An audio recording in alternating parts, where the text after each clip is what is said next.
Hey, what's up guys? Today we are bringing here for you a work a little more different from the others that I bring here for you. In today's work, we will follow that XAO Yan, who basically had almost everything. But in the end, he was betrayed by that girlfriend of his. But yeah, besides being betrayed, he ended up kind of dying in the end. But before all that, the world basically recognized the appearance of some beings from other universes. And because of that, some people just out of nowhere managed to transform into zombies. And because of that, they attacked wildly any human they ended up seeing in front of them, and so in the end, the world was in decline, heading for destruction. So our protagonist out of nowhere ended up holding in his hand a token, a guard token. But he realized that this thing was not from his normal world. And in this place, he found a bear that had an extremely dangerous appearance, but there was also a fox that called herself Suji. And at this moment, she ends up wondering who was the guy that managed to defeat the Shan dynasty alone, or maybe in a team, because it was necessary for Lian Xin and also Zhuge Ween to be involved. Moreover, even with all this, it was also necessary to have help from something else, because even those entities needed to come down to capture certain things. But now he asks himself why they are somehow trapped in this hell. But to understand all this, we need to go back a little to a slightly red full moon in some completely abandoned building. We observe some people on top of that building. At this moment, one of the guys, along with a girl, was beating a guy mercilessly. While he was being beaten, the scene is also cut to a side near him where an extremely large monster appears. This big monster then starts to destroy everything in front of it, cities, cars, and all that. It begins to move toward XAO Yan, along with its army of zombies. The people left behind were just devoured, while others ran, but others mocked a person. This was our hero who ended up falling on the ground, but not satisfied with that. They grabbed some gasoline and threw it over our hero. Now here, she asks him not to hold any grudges, since perhaps they would meet in a next life. But before leaving, she would be taking everything he had, even a token. He then, after seeing this token, becomes surprised. After becoming surprised, a huge bear appears in that place. At that moment, after appearing, he ends up explaining that his sister once had this extremely powerful token in her hand. But unfortunately, she was one of those who didn't like lending things to her friends. But since he was a nice guy, he had to go and take it by force anyway. And despite her and that BXA guy being quite useless, she had one thing better than our hero, her blood. Her blood could make this gigantic bear here be summoned. At this moment, knowing that, we observe down below where that giant zombie was getting closer and closer to them, while the people below end up asking for that bear to be used as quickly as possible to attack the zombies below them so they could get rid of it all. Seeing the bear, they get happy, but then they end up going up. He ends up kind of discovering one thing. Our hero likes fire, and so he is handing over to Xiaoyan the thing he likes the most, a lighter. Then it falls over him. While it was slowly falling over him, we observe from another place the giant bear getting closer and closer to those extremely huge zombies. After a while, the bear and the zombies clash there in some sort of punch. After this, a huge shockwave ends up receding in all directions, and this shockwave approaches our hero. While at that moment here he was being roasted. But even so, in this situation, he only had one wish: to have a next life. If he had a next life, he wouldn't make the same mistakes. And one of them is not letting this kind of people, like now here, survive in his other life. So, right, he wished this from the bottom of his heart. The wish, in the end, maybe ends up becoming reality, since a voice appeared deep in his heart and said, okay, right, it liked XAO Yan, so it will be giving him a second chance. It will be curious to see how strong he will become, and so he ends up closing his eyes. But also suddenly, he ends up opening them. He stands up startled. He asks himself what was happening, thinking everything was a dream. Quickly then, he gets up and tries to ask himself what was happening. If everything he had just experienced was a dream or reality. Then he takes his bell there and realizes that, for some reason, He went back in time because today there was 2028. Now, knowing all of this, he realizes he went back 3 days before the apocalypse really started in his world. And now that everything has really restarted, he can be doing some things differently. But approaching the mirror, he notices something different about himself. One of his eyes was glowing like fire. Knowing that perhaps this is maybe one of his abilities that he gained before dying in that fire there, we observe him then not wasting time. He puts on a cloak and then leaves through the doors and goes to a certain corner. Now that, right, he left his own house, he realizes that, right, everything was beautiful, but he could hardly believe, right, that in 3 days, all of this he is seeing here will be totally destroyed. Because also everything at the beginning of the apocalypse, people and humans suddenly started turning into zombies. Strange gods decided to suddenly appear as well, but even though some humans gained those little extra powers, they couldn't, last for very long. And right after their fall, then cities suddenly started to become a living hell because humans also started turning into demons as well. He also had that, which is the struggle for survival, right? Who could get more resources survived until the end. He even had a girlfriend but also had a best friend. But the thing is, right, his girlfriend ended up betraying him with his best friend, and on the other hand, his best friend ended up stealing her right in front of him and even sent him into an ambush. But, right, while walking around there, guess what? The bell there starts ringing. Then, holding it in his hand, he realizes the call was from Rolante, his ex-girlfriend or his current girlfriend here, who was calling him. Knowing this, then he takes it and answers. As soon as he answers, she already comes with her usual talk, saying that here that Zia Ya was basically taking too long to answer her call. And also because of this, she was already wanting to break up with Xao Yan. These were the things she used most in her past life. It was always Xao Yan who heard this coming from her and tried to calm the situation, inventing millions of excuses and also becoming almost her little puppy, doing everything she wanted. But now it will be different. Now he asks her, right, to go ahead with her idea, that they should break up. She, confused, asks what for. He repeats that he wanted to break up with her already, and also following this thing there, it was already annoying him too. So also, right, it would be a good moment to break up with this annoying person. So then he takes the necklace and hangs up on her just like that. Then, after hanging up that call from that ex-girlfriend of his, we finally observe him a bit more seriously. The reason is that now he wants to start everything but a bit better. Like now he wants to start reforming everything he did in his previous life, but in a way, 10 times better.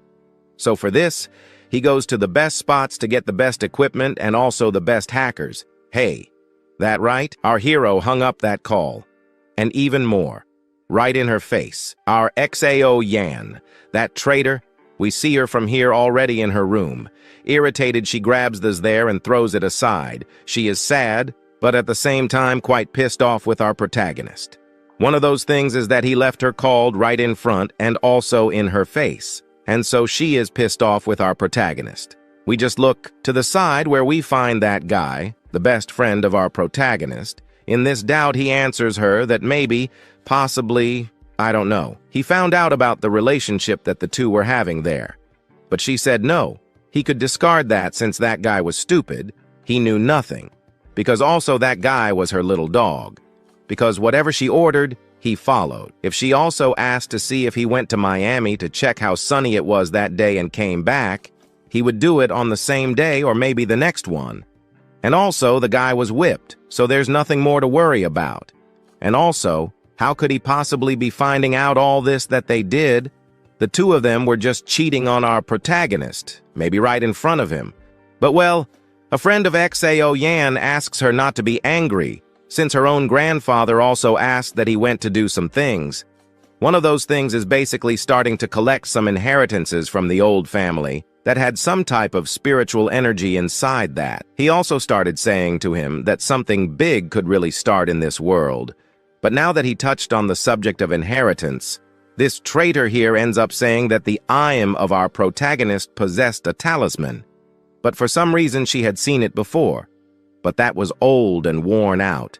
It seemed that it had been in her hand for years, or maybe even centuries, which caught his interest. He then approaches the aim of our protagonist. At this moment, he wonders where this could possibly be, just like the whipped girl also said that it was with Xian's sister. Now he asks that he relax, since Xian at some point could basically return to normal. At the moment, he was crazy, but he will come back, and as soon as he returns to normal, he will be whipped for her again. So he asks that he takes that talisman and gives it to her, and as soon as he gives it to this guy here. And surely his crazy strategy here will work perfectly. Nothing will go wrong unless he stops being whipped.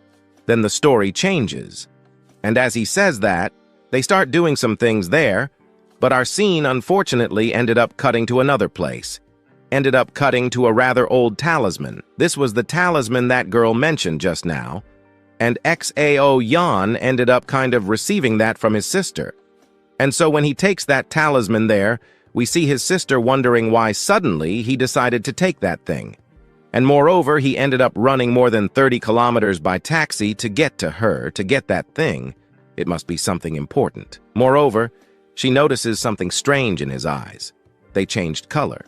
This surprises her. So our protagonist only asks one thing from his sister, to trust him. She, who never distrusted anyone, ends up saying that she would trust our protagonist. Moreover, she approaches him and says that siblings should trust each other. Until now, she has always trusted him. And she also tells us that of the people she trusts most, XAO Yan was the one she trusted most.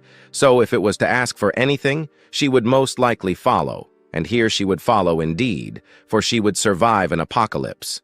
So then he only asks that she go straight to school. After finishing school, he asks that she just return home.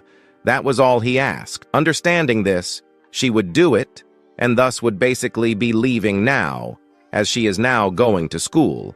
And maybe in 2 hours, she will see our hero again. But as she leaves, our protagonist asks her to stop again. Now that she stopped, he asks her why she still hasn't asked why our protagonist is acting this way, and also making those requests for her not to stay so far from home. She then turns and says only one thing, that she trusts our protagonist more, and also in the things she was saying. Maybe today something happens in the world like that.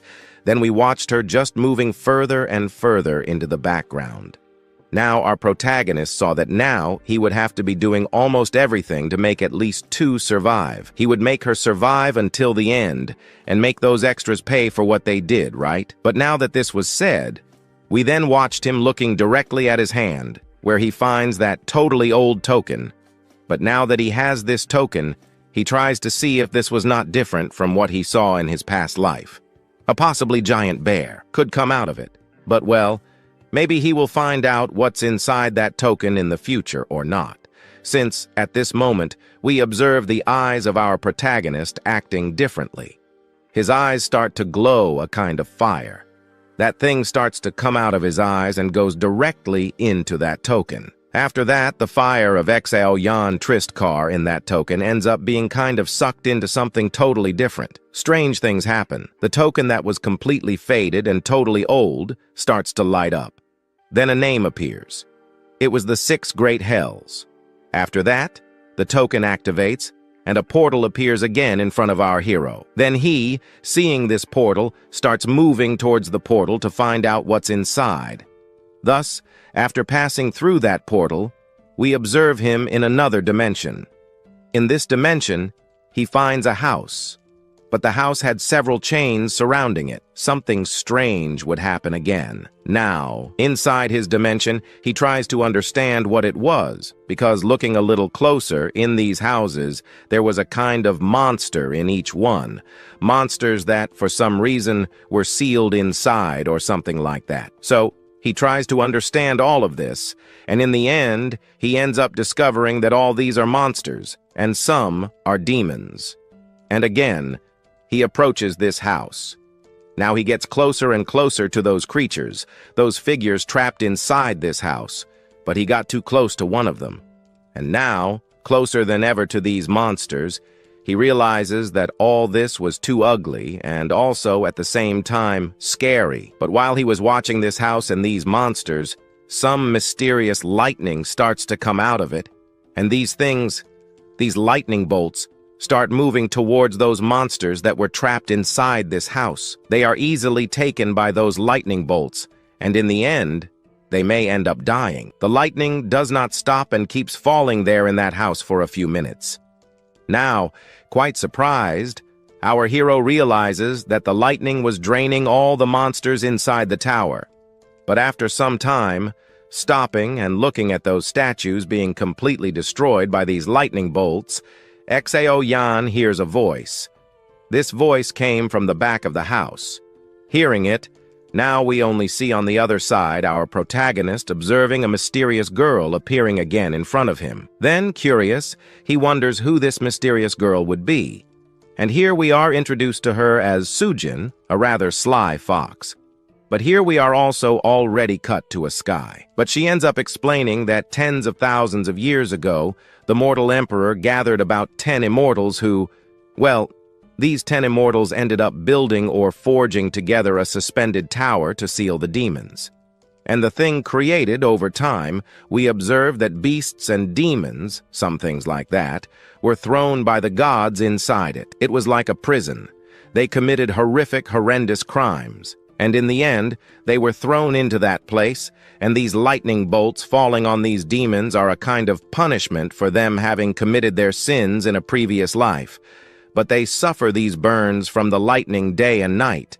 But the sign of forgiveness in his hand is the only way to deactivate those portals ahead. Now we also observe him understanding things, why sometimes she ends up calling him the prison warden. So, again, she calls him the prison warden, and since he was curious to know what was happening inside, he could check it out for himself. And now then, she invites him to check out some main things in there. He then just agrees, and as soon as he agrees, we then see our hero entering along with that fox into that portal. But at the moment he enters that portal, he ends up having a surprise, as this surprise was more than less expected. In front appeared some wind cuts. It was like some rays of energy flying in his direction. Those things, if they hit him, would certainly send Xao Yan already down there. For staying in this place was no longer an option. However, at that moment when that thing was getting closer and closer to catch our protagonist, his eyes began to shine in a strange way, and then fire started to come out of them. And this fire flew in the direction of that mysterious energy that came towards him, quickly destroying that thing that was about to grab our hero. And at the moment that the fire from Xao Yan's eyes quickly destroyed that fire, we then observed the fox approaching our hero. Realizing that this was basically unexpected and also quite incredible what he had just done with those powerful rays, which certainly were not weak. But she then approached him and noticed that that was the eye of fire that was the strongest in the world, and that was also a guardian that protected our hero. Perhaps it was in this way that he managed to speak to her the last time, when he was on the verge of death, which made him happy to know that she was the person behind the unknown voice he heard back when he was almost dying in his previous life. Thus, knowing this, she also introduces herself and begins to say that she also has a very powerful bond with the Zal family, and also as a deep guiding spirit as she was from this great hell. She could not stand seeing villains overpowering our protagonist and, moreover, being killed by those crazy villains back there. Also, at the moment he was dying, he felt enormous hatred and rage, which activated the Guardian of Flames in Xao Yan. She simply followed the flow and helped him go back in time. So this is the reason why our protagonist managed to do that reset. But now, with the apocalypse under our protagonist's control, and having already awakened his powers, this time things will be very different, and he will be able to do everything in a much better way. Thus, he only asks her to lead his way, to guide him to the right place where he could obtain his real power. They agree and end up following the straight path, but then they end up arriving in a gigantic room. But in this place, there is only a single light. This is the light where he manages to arrive, but for some reason, he manages to level up his soul power. He also manages to rise to the highest level. But upon rising to the highest level, the soul beasts are much more powerful, and at the moment, he cannot defeat these beasts. But to perhaps defeat the beasts, he will need to go after some soul points there to get a greater space, and also the light needs to increase in height there to be able to reach those monsters.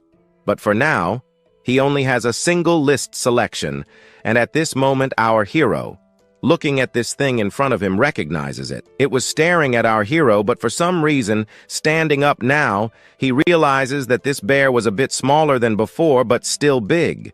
But also this beast looks a lot like the beast of Shinjin that was riding in his previous life, the same beast he used to betray him, also killing that maybe possible boss in his previous life. But at this moment, the beast ends up growling towards our hero, but they quickly stop. Our hero just widens his eyes, seeing that then this beast starts talking to him. The beast is happy to see that the new director has appeared, which makes the beast quite happy to see that now there is someone to be freeing her from this prison. And if our hero ever needs anything, he just has to ask her. She will do everything possible. But at this moment, we observe that the bear here was starting to lick our hero. But at this moment, the fox appears and interrupts, saying that the bear could not be doing that to our hero, for the little fox still hadn't done what he would be doing, licking our hero first. While there, the two ended up giving that special affection to our hero. Others began to say that these 1,000-year-old demon kings were imprisoned for a long time, and in the end, they ended up turning into dogs.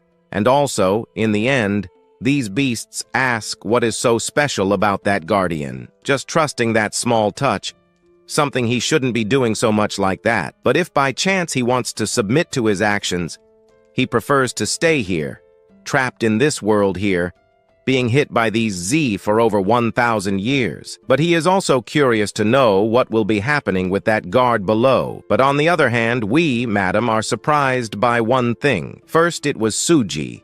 Now it is the black bear that was trapped in here.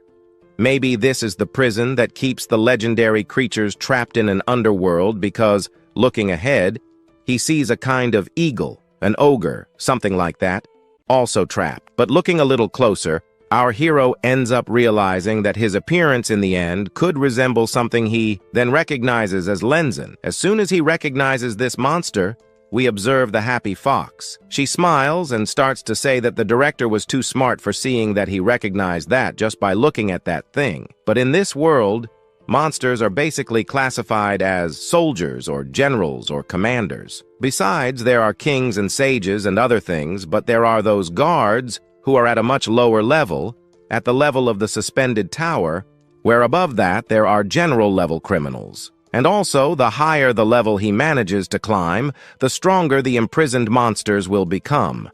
Besides, there is a saying that, right, if you manage to reach the last levels, you can even tame even those immortal-level criminals. But there was also a saying there that, in the past, there were far superior monsters, one that had the title of gods that could be controlled, but for some reason ended up being kind of lost over time. But if he works hard, the director will eventually manage to level up and move up in rank, where he will be able to control the beasts from there. But for now, he didn't need to kind of focus on trying to catch these monsters already, as he already has a bear that's quite strong. But now he also realizes that if he were to try, the monsters inside would be too formidable for him, for only the general-level beasts of the lower level are already powerful enough that he may be able to perhaps defeat them. But at this moment, our hero has a question. If he manages to reach the last floor, what will he be able to tame? At this moment, he asks himself,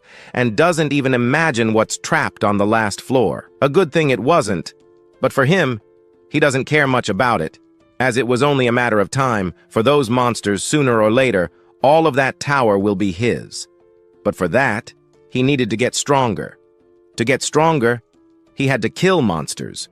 But to be able to enter that tower again, some points were needed. But at the moment, he doesn't have any more points. However, to get the points, he needed to kill monsters. With that, he could enter that prison again. Furthermore, he manages to light a soul point. And at this moment, he also ends up discovering one thing: that the power of the soul and the power of abilities are different from each other. Abilities should basically be obtained by killing monsters. You can absorb the zombie crystals and mutants' cores. But for you to get a soul power or something like that, it was necessary to kill a god. By doing so, you get it, but still, he needed to prepare because there were still 3 days left. 3 days and everything here would be starting. The monsters would be invading the earth. He might start perhaps becoming stronger and stronger to the point where he could take revenge, perhaps becoming the strongest in the world. But for now, he needed to make all the initial preparations to start that party of ours. But meanwhile, in a city called Old Street Ramos, he is walking, but in his previous life, someone for some reason tripped over one of the immortal ropes and in the end became a power user in this same place. And also, if by any chance he still remembers his past, then the treasure for some reason should still be here at this very moment, and in this place here, also, the energy of that treasure that emanated everywhere, or even of the ancient treasures here itself, cannot escape from his fire gaze here. And so, we observe our hero using that old fire gaze of his, there that he then starts to look at each one of these things in front of him. But none of these things he looked at were still worth it. But giving up, he will not. No way, because next, we then observe another person appearing. This was Sun Chan. He was basically a chief of the Sun family and also father of our SX1. Beside him, there was basically an evaluator of antiques quite recognized in this world. But for some reason, he looks ahead where at this moment, he finds our hero. But at this moment, he wonders what Shanann was doing here in this place. And he then, at this moment, ends up having the memory of his son. He comments with his son there, who asks him to at least choose real friends, or at least friends he could be manipulating. He asks him not to worry so much since Sean is just a foolish guy and that he was easy to manipulate. At this moment, that evaluator of ancient jewels ends up wondering what was happening, but he says nothing happened. Since at this moment here, he just had a mere memory of the past. And they there shouldn't worry so much about our hero, because he wasn't even a stone in his path at this moment, and also here wasn't much to worry about. He was also just an old evaluator of antiques. His skills were unique, but unfortunately, most of the items here in this place are just some handmade things that for some reason are worth almost nothing. But after a while, he ended up kind of falling into a deep sleep, but for some reason he ended up kind of having a dream with his ancestors, telling him to start looking for some secret and very powerful antiques, as this would certainly help them in the future to survive something grandiose that will happen in this world. And so then he ended up kind of inviting Huang, one of the most well-rated guys in the world, for some certain evaluations. And certainly he would succeed in getting the best equipment. But at this moment, the evaluator ends up glancing quickly at one of the things that was there in those stores being sold. But at this moment then, that he ended up kind of finding this, he screams that he finally found what he wanted. As soon as he found it, the two then start walking in that direction. But quickly and abruptly here, out of nowhere, our hero appears and already asks the shopkeeper to wrap that thing up for him. This is a fair thing, but he ends up saying that this gourd over there was Diana Shi Ming's, so for its value he should sell it for a very high price, 10,000. Well, it was a high price, but for him, he thinks this is too expensive. At this moment then, he takes that gourd and then starts to look inside that thing, and after a good look, he ends up pointing to that thing and says that, look, in this thing here there was a crack. And due to this, he ended up using a small string to tie that crack to disguise it. And the price of this here now could decrease a little more, but still from his expectation and with recognition about these things. He just asks the craftsman here not to invent this story out of thin air. This thing here wasn't worth 10,000, not even in his dream, because this here was only worth 100, or at most 100 ons. He asks him to go pick something up from the street, because he wouldn't sell it for that. So he takes that thing from our hero. As soon as he takes it, we observe him leaving. But as soon as he leaves that place, we also observe the other old man appearing from behind, saying that he wanted to be looking at that thing a little more properly, because maybe he would buy it. He asks the old man not to waste time and to look as much as he wanted, but he already got it. He already got the thing he needed. and he didn't even think that that little string there would be the string that was worth more than the price of that thing from the Ming Dynasty. And at that moment, he already activates that eye of his, that eye of fire. He realizes that now this was that immortal string that binds various magical treasures within it. But now that he already got the most important thing he needed in this world, he just wanted to be observing the whole scene, and at the same time he wanted to be enjoying a bit of the show, since also in his previous life his sister was captured by the Sonk family, and in the end they were, and in the end they stole that most precious talk from her. And also in the end, unfortunately, they used her in a blood sacrifice. But fortunately now he is not in that previous life. He can now change that, and he will not allow that to happen again. While he was already starting to imagine some things he wanted to do with that Song family, the scene here is already cut to the Song family, which at this moment, the old man said that this thing had a rather spiritual aura, but was also ancient. But as soon as he was about to talk about that gourd together with this old man to that guy in front, we observed our hero appearing from behind, calling for Uncle's son, and here he kind of gets surprised to see that he was here. He hadn't recognized him before, but now he did. At this moment, he then recognizes our hero, but at the same time, after recognizing him, we noticed that he already knew about that talisman that our protagonist had in hand, and he wanted to talk about that now or maybe even later, as he had an interest in that thing. But our hero doesn't answer his mere question, then ends up shouting for Uncle Song. He was a rich guy, but at the same time, he wonders why a rich guy like that was looking for a mere gourd like that one. Then he kind of gets an idea. He ends up telling everyone around there that this thing he was buying was very valuable. So at this moment, the extras, after hearing this, also become interested in that thing, saying there that the most recognized appraiser in the world, who was Huang, was also there evaluating that thing, and for sure that was worth more than gold. So they run towards that, and at the same time, another one ends up offering a high amount for that gourd there first, saying that he would pay more than double what this guy from the Song family was willing to pay. Knowing this, he then raises the bid. He raises it to 20,000, but others end up saying a higher price, 30,000, and they barely raise the price, but Song gets irritated with our hero's words. He then kind of says that this gourd was his, and he would not share it with anyone.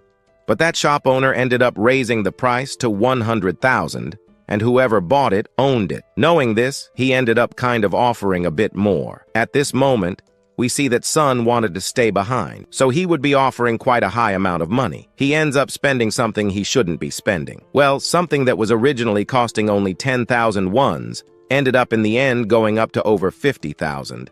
And all of this was already the fault of our Xian. But Xian ends up wondering if Uncle Song was really curious to know about that family heirloom of his, and if he really wanted to know how to get that. But also, he approaches and says that he was curious to know if he really had an ancient touch of his family, and he wanted him to show it to see if that thing really existed. He then shows it, showing it to both of them, and they both get interested in it. So the old man approaches and realizes that indeed that treasure was real. So he asks Xian if he could be looking at it more closely. He only answers, "Of course not, because that belongs to my family, and how would I be letting mere people like you look at my precious things?" Moreover, this guy starts appealing to an emotional side, saying he was his son's best friend, so he could basically ask Uncle Song to look closely at that thing. And our video today already begins with our hero throwing in the direction of that old man that thing he so desired. While throwing it, he quickly turns in another direction from where the money falls into the account. Then he realizes that he can be buying a lot of food and many food supplies to be able to survive the zombie apocalypse, but he also noticed that there are many empty cells in that prison where some demons are imprisoned. But he could be using some of those cells as a type of warehouse to store the resources and to improve. So she comments there that any item placed inside starts to remain intact forever, which makes him a little happier. But she only asks one thing from Xia Yan, to put chicken in there. At that moment, she understands that foxes like chicken, and she is literally a fox. But at this moment, Our hero then starts making his purchases. But while buying that, people could possibly be thinking that this guy making those purchases was thinking of starting a farm. But while buying, he notices something happening. His money, the money he had just a while ago, ended up disappearing. But at this moment, knowing that he no longer has money, he can't spend anymore. So he goes in the direction of the old men. Now that he's close to the old men, he wonders if they have already seen enough of his stuff. But at this moment, he calls out to our XIA Yan and asks if by any chance he would sell that kind of talisman to them. He just agrees that yes, he would sell. But to have that item in hand, he will set a high price. 10 million. If they want it, they'll have to pay 10 million, which leaves both of them totally speechless. Knowing that he was afraid to spend all that money, he approaches the guy and wonders what's happening with his uncle, since this token here has been passed down for over 1,000 years by his family. So this price here is actually cheap, and 10 million for them was nothing. So he ends up realizing that they were not willing to buy that token since they didn't want it. He has other things to do as priorities, so leaving, he calls Song and tells him that that token there was worth basically nothing. No, that thing there was really an ancient token, but asking for 10 million was basically too much. At most, the price he would put on that would be for over 100,000 years, but beyond that it might basically be absurd to anyone. But so, he ends up paying the old man and tells him to leave soon since he has already done his priority things today. So he simply leaves, but while leaving, he calls a certain person and asks them to gather some people from his gang. The reason was to find our XIA Yan and also find the hero's sister. As soon as they get the hero's sister, it was just to hand over to him the token he was so looking for. Beyond that, they didn't use deception on them, as they were guys who lived by trickery, and so deceiving them would not be so easy. So to finish the day, they will be making more sacrifices and needed some blood and some things. And so all this that he just said was to be prepared today. He then kind of says that earlier he wasn't in the mood to defeat our MC, but now he has given main and obvious reasons to finish off our XIA Yan. From another place, we only observe XIA Yan, happy but also afraid to see that his uncle was doing nothing. But now, he was surprised to see that he was already willing to send XIA Yan from Insekai. But it was also a shame that he no longer had what he basically needed, being extorted and having his money completely taken. But doing this little by little, the debt he has against him will be paid. And he will be doing this in the best way then, since his plans were already about to begin. From there, the scene is cut to another place where we find the sister of our hero. She had already appeared, so he could finally be going to the place where he had asked before. But while he was about to continue his journey, we observed someone appearing. The one who appeared was a teacher of XIA Yan, but as she approaches our hero, as soon as she approached our XIA Yan, she starts to wonder why our hero's frog suddenly gave up on school. Which kind of doesn't make sense since she was dedicating herself to the maximum to pass a certain test. And if she managed to pass that test, her future would be brilliant. Everything would be perfect. Still confused, she tries to find the answer, but for that, our protagonist says that unfortunately, she will have to go to a certain house, kind of temporarily abandoning school. So, she looks ahead, where she then understands that maybe this guy in front is her brother, Shanann. She was one of the best students, and also the sister of our protagonist. But here the reason why our protagonist had this brilliant idea, since she also knew that their parents had ended up dying. But in the end, who decided to take care of her was her brother. But in the end, she didn't know that her brother would be such an irresponsible guy like that, and he is literally taking her out of school where maybe she would have a totally good future ahead. So, she again introduces herself there to our hero. She was Ban, one of the teachers in the class of our Sharian, XIA Yan's sister, and she does not agree with our protagonist's idea of making his sister suddenly leave school, since his own sister had a brilliant future ahead of her, and he shouldn't be ruining all of that. Moreover, what is so important that is happening for this to happen? But not even if maybe the earth here explodes, she will allow him to carry out this stupid idea. But, After doing this, she understands that she spoke too much, so she apologizes and then introduces herself a little more calmly. Now that she is calmer, she says that maybe the student there shouldn't be leaving school so easily. At this moment, Xia Yan comments that she was a good teacher, so he understands that she was dedicating herself to the maximum in her career to help his sister have a brilliant future. But then, as a good guy, he ends up approaching her and asking her to return home soon, because going back home, she needed to do just one thing. That was just to cook some food for a few good days. Not only food, but also some weapons, because without weapons, she wouldn't be able to survive for more than a day. But the most important thing was for her to prepare a large supply of painkillers, as they would help her overcome many difficult times that were about to come. As he talks about all this, we observe her disbelieving his words, as she sees that maybe the world would be ending. It seemed impossible. Everything here was normal. What could really happen? But at that moment, our hero ends up leaving, and after leaving, she gets worried because those words were said in a very serious way, and she should worry about that, but she sighs and hopes that the future of our hero's sister is not entirely in danger. The scene is cut now, and she becomes worried. From here, the scene is cut to another place. This was the house of our Xia Yan. Now that it has arrived, we see her there, worried, and she asks our Shan what is really happening. Could something big really happen in the world? And then he turns and approaches her and says, yes, something big is going to happen in the world, and then our hero hands her that pendant from before, which those guys were so interested in. He asks her to put it on and not take it off, and also not to leave the house, because if she left the house, it was very likely that some bad things could happen to her.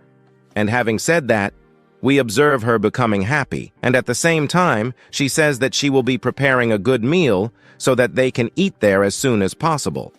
After that, happy, we observe our hero leaving through the doors.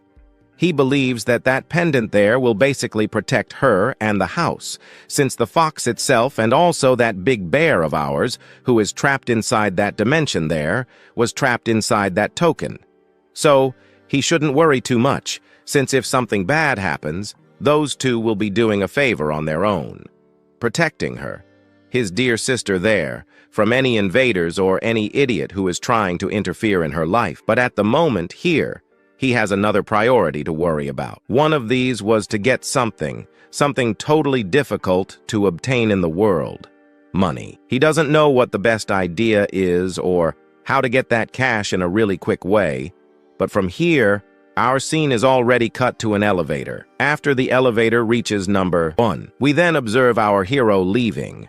But at the exit door there, he finds his ex-girlfriend talking to some people. Here, she is surprised to see that our hero's sister wasn't at school, but well, she can't run for much longer. At some point or another, they will manage to capture them.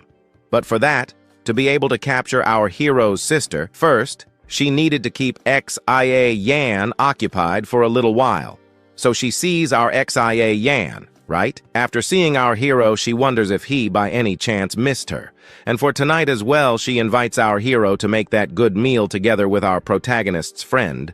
But she said all this while our hero passed by her, at the same time giving her a little push so that this thing would get out of his way. Now that she understands that Xia Yan really ended the relationship, she approaches our Xia Yan and wonders what he really meant by that before, if he was really into ending their relationship. She even asks him to stop being childish and take their relationship a little more seriously. So she tries to apologize and says that tonight they will have a good date, the two of them. But for that, it was necessary to do some things for her first. But our MC said he wasn't. No, their relationship was already over. Besides, if he continues this relationship, it will ruin him too much. So, once again, he pushes his hand back and asks for space. Then he again asks for that thing to get out of his way. But she again refutes him, saying that he was being very ungrateful. Then we realize that she was staring at him a lot, and he even noticed that something of hers had fallen to the ground. So he asks for that to be picked up, otherwise someone would step on it. But he leaves that building. Only from her mouth, we then see her calling our Xia Yan and wondering where he was going. It was so he could be coming back to her. Then, He lifts something up and says that he sold it. Well, he shows that he sold the whole house. Here, she gets confused and doesn't understand why he decided to sell this, since this was the only house he had. If he sells this house, how will their marriage be? He himself said that there would be a marriage between the two of them, and this house was for them to live happily ever after. He then changes the subject and says that he sold it cheap since at the moment he needed money. He asked her if she wanted to buy it, but she gets confused. What got into him? He suddenly became so cold like that out of nowhere. And now, besides being cold, he's deciding to sell this house. This house was left by their parents. At the very least, this house is worth more than 3 million or something like that. So if it weren't for that house, she wonders why she would be with our hero. But she also wonders how much that house would cost. For that, our hero ends up saying that that house is being sold for about 1 million yuan. Well, if she wants to buy it, buy it. She even finds this too cheap. She thinks our protagonist is in debt, so maybe that's the reason he's wanting to sell everything he has to pay. I don't know. Debts he got into, but he ends up leaving. Now, he says to her that if she wants to buy this house, just buy it. It's all hers. She then approaches him and says she wanted to buy it. Of course, she wanted to buy it. But at the moment, she doesn't have the money. So she offers 300,000 yuan for now, and later she will pay the rest. But she ends up being somewhat surprised by our hero's response. He said he wasn't in the mood to sell in installments. No way. Did he look like the type to sell something in installments to an idiot like this? It would be crazy, since a house like this was being sold for 1 million. Who wouldn't buy it? But anyway, even our Shiran will basically be dying that same day, since our Shinju, the friend of our protagonist, will be making his plan come complete anyway. So she just needed to stall like that. So she said she would be paying the 1 million that Xiaoyan proposed. Thus she asks them to go to the real estate office where the name of our hero could be in her name. The house would now be hers. But this will be enough to stall Xiaoyan to the point where they can complete their mission, which was to take the pendant from our hero's sister. But then the scene is already cut to the real estate office, where at this moment she calls her mother and says she was making a good deal. She would only be buying the house of our Khan, her supposed boyfriend. Her mother already disagrees, saying this wasn't something she should be doing, since by doing this, she would probably end up broke. But she said she was fine, because the money would be coming back to her in a few days. So she shows there that she has a little money, but it's enough. Then she asks her mother to send the money soon to our hero, so that after solving some problems there, the money would return as soon as possible to her. Our hero wonders there if she's already finished, since it was to sign some things, and maybe the money in the end would already be returning to our hero's account. So then, we reserve her transferring the money to Xiaoyan, the amount he was asking for. After giving him the money, she asks him to spend all that money on whatever he thought to make the money vanish from his account as quickly as possible. But now that he has all the money in hand, he opens a smile and reveals to us that when the apocalypse begins in the world, that house he just sold for 1 million will lose all its value. In the end, it won't even be worth $1. And there's also something more precious. Without that 1 million she has in the account there, she will basically be unable to survive this apocalypse. But for her, it's all profit, since her new boyfriend already managed to ambush perhaps our hero's sister and took everything from her. But for that, they needed to celebrate, since they sold a good house to her and also maybe got that pendant from Xiaoyan's sister. So she asks them to go back as soon as possible to the house to make a good celebration. While she was happy about that, the scene here is already cut to another place. This was the house of our hero. While some thugs, better friends of Xiaoyan, were walking through it, they end up discovering that they took our Xiaoyan earlier than they were imagining to the house.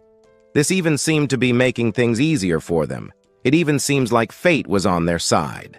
But before everything, they needed to complete their mission, and for that, they needed to go up as quickly as possible to the top floor. Now, going up to the top floor, they would have a conversation that was reasonably not at all educational with the sister of our Xiaoyan, but while they advanced little by little towards the door of our hero's house, we observe in the background our Aunt Ruan, the sister of our hero, preparing a good meal for them. While she was preparing, we observe that amulet on her neck, except that the amulet was normal until the point where it began to turn red, which means something is really going to happen. So here, the scene is already cut to a good moment later, where we observe them all there in readiness, waiting to be able to attack our hero's sister. But for that, they needed to knock on the door. So they end up knocking on the door and calling for our hero's sister. Then she goes towards the door and tries there to open it, but before opening the door, she needed to see who was there. So she starts to look through the peephole of the door where she sees a person outside. This person asks her to open the door because they needed to have a good conversation about our hero. But at this moment, she realizes that maybe if she opens the door, nothing good is going to happen. She even thought about opening it. But at the moment she thought about opening that door, she remembers Xia Yan had said before that she should never, at any moment, open the door, because if she opened it, it's very likely that good things would not happen to her. So, she just asks Shinju, our hero's friend, to wait until our hero comes back because she will not open that door at all. He could leave. Coming in, he starts banging on the doors and wonders if by chance she, the sister of our hero, wasn't on his side since he was quite an interesting guy, since he could be getting things that she might be desiring so much in the world. But she just feels sorry. She's not going to open that door in any way. So, this guy here turns to his companions, and there was someone there who had some ways to be opening the door in a kind of unusual way. He approaches the door and starts fiddling with some things there. They spend a good time doing that kind of thing here, and opening the door for him like this is no problem at all. So this door here is not an issue, but before threatening her, he comments there that a certain symbol of his family was with her, and at this moment, defensively, she decides to say that her brother, for some reason, left that with her. So the door, saying this thing, they end up agreeing, which then gives them the reason to go inside. The door ends up being forced open. After everyone enters, we then see them approaching her. At this moment, one of them decides to grab her hand, which makes her completely defenseless. Now that they have entered, they start mocking her a little, but now he approached that thing that his father wanted so much. But now that he got that lemon, he could be mocking and humiliating our protagonist from here on out until the end of the world. But not understanding anything, defensively she wonders about the Lord, or reason he was acting this way. And for that, he opens a smile and starts answering that he is not a good friend. Not since he is a guy who was basically humiliating our hero, but he did it behind the scenes too. He carries a lot of shameful things that he did behind his back. Still, here he approaches her again. But here he has to thank our protagonist for meeting such a beautiful and good girlfriend like that one. Maybe of all the bad things that guy has, one thing he has is good taste in women. He likes some women who are a bit sadistic and who like money more than the person. One thing is for sure, he was stealing our hero's girlfriend. But she has nothing to do with it. So she just asks that this guy let go of her once and for all.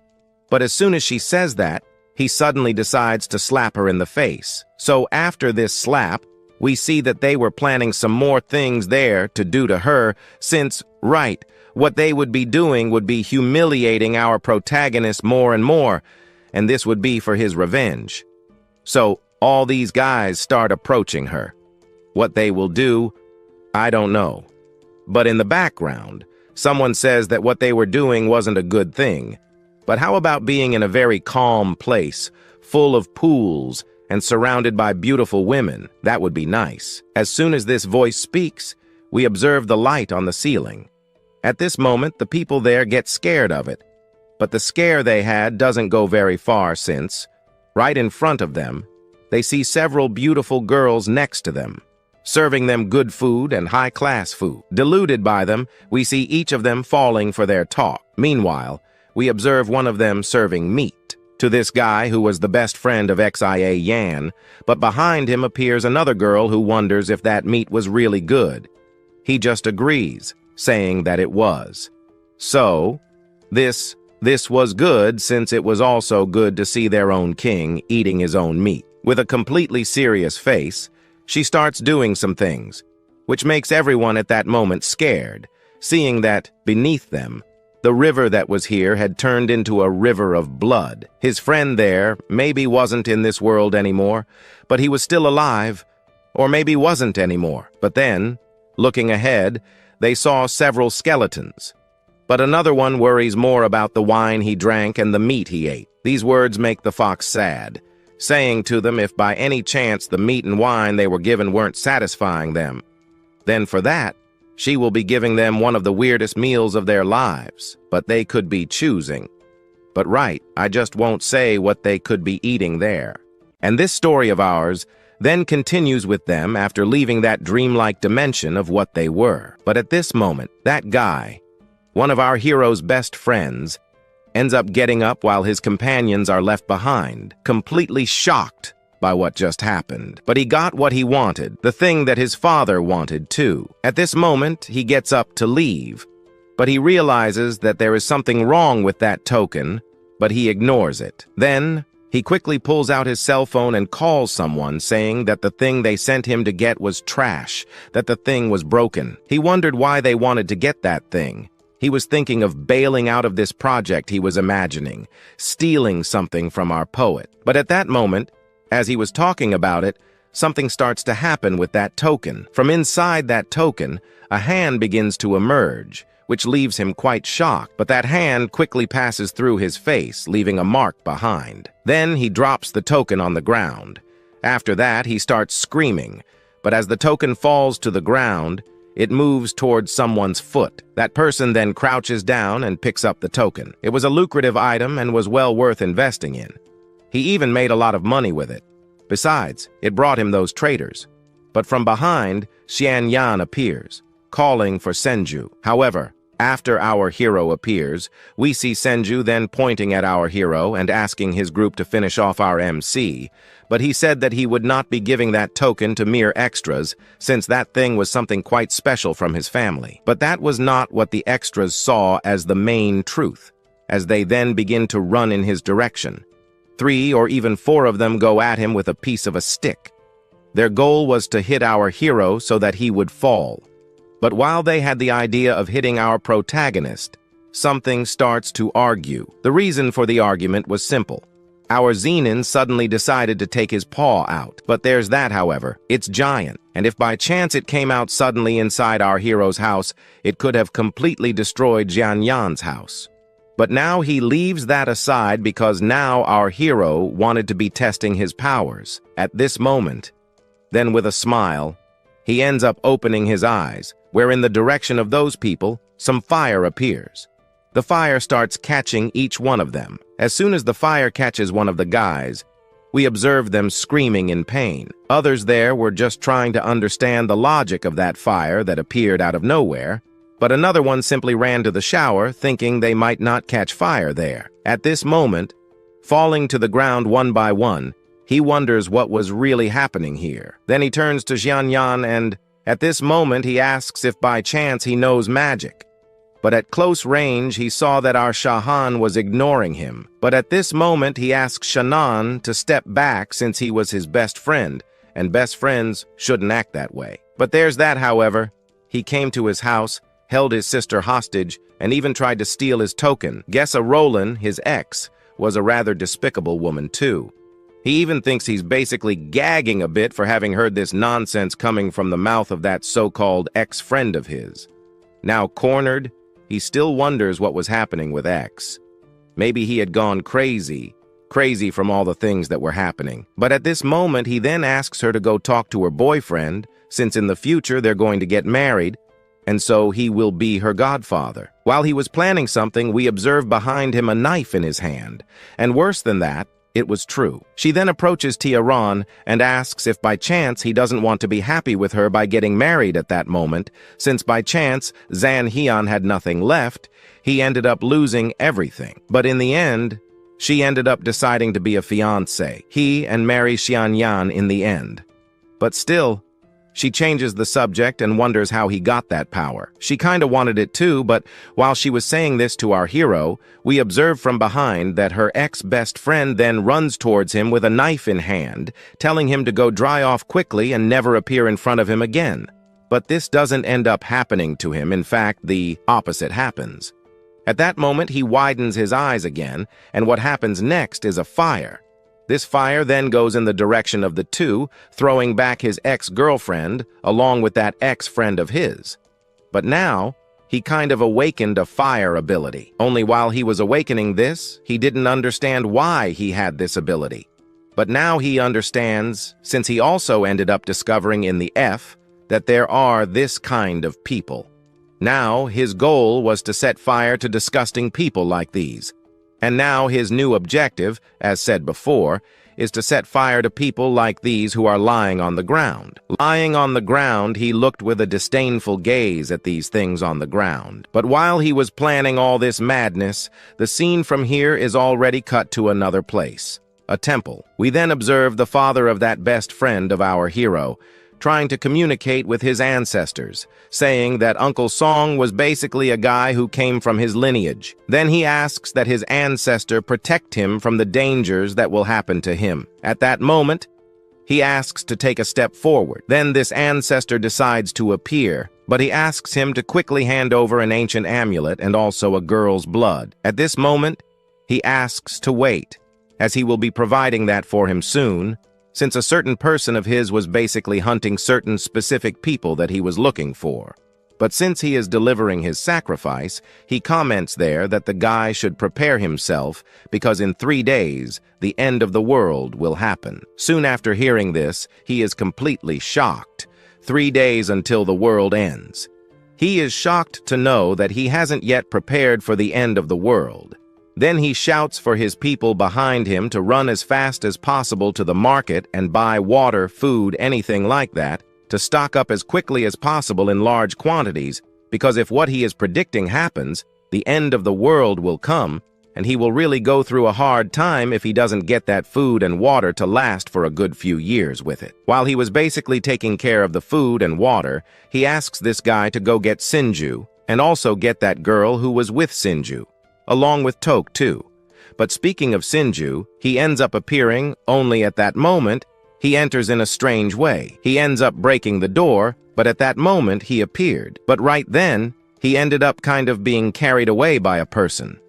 This was Jian Yan, who came in there to try to understand what was really happening with these people. But since he knew and heard that they were looking for Shan'an, he asks them not to worry anymore because there was no need to look for him, as he came here personally to deliver this crazy person here who decided to enter his house. At that moment, everyone is in shock, seeing that guy, who was a guy from the Song family, lying on the ground defeated. The one who is most shocked is literally the boy's father, who here ends up wondering what really went through his head, wanting to enter this place, which is sacred, and furthermore, doing this nonsense with his own son, having invaders. Then he points in the direction of our Chan and asks his people to take care of our protagonist. So at that moment, Zan Hian was being surrounded. But that didn't last too long, as at that moment, he opened his eyes again, and soon after, he was able to see their weak points, which helped Xian Yan to defeat each one of them as quickly as possible. Moving forward in his direction, he destroys each one of these people who were there. But now that he has defeated this guy, he then approaches that guy, T Song.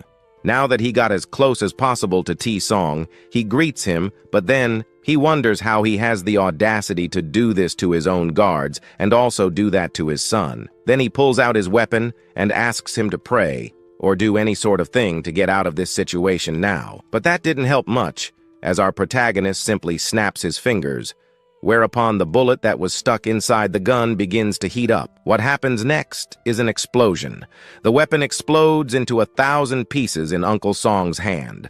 Lying on the ground, he starts screaming, but Xuan asks him not to play with gunpowder anymore, as he can easily destroy it. Now that he destroyed this thing, he is happy for having awakened an ability like this, although this ability isn't of much use. He ends up being happy to see that this ability also uses up around 10 gallons of flames in a single go. The average range of this thing was 2 meters, and the duration he could throw fire at people was 10 seconds. The guy is, and if by chance there is something flammable enough that he can use it as fuel, he can. So that ends up happening with that gun of his that exploded into 1,000 pieces. But at this moment, Uncle Song ignores our hero, approaches his ancestor, and asks for his help now, as this was the help he was seeking. If by chance he were killed, the ancestral lineage of the Song family would be completely destroyed. If that's what his ancestor wants, he could simply stand there and watch. But that doesn't end up happening, as we then see the ancient ancestor yelling for him to shut up, since he was the true ancestor. After saying that, he ends up activating the ability against our Shan'an, which throws Xian Yan back a bit. Now, stepping back, he understands the real power of this monster standing before him. But minutes later, he ends up turning to those guys he had just set on fire earlier. However, they were now fully recovered.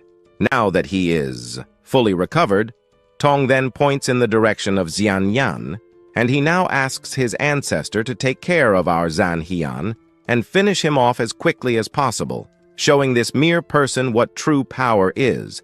Power from an ancestrally powerful person. In front of our Shan'an, the gigantic silhouette of the ancestor appears, but originally, our protagonist just lived here up until this certain point to only collect some money and some valuable resources, but he wouldn't be surprised to have found something like this.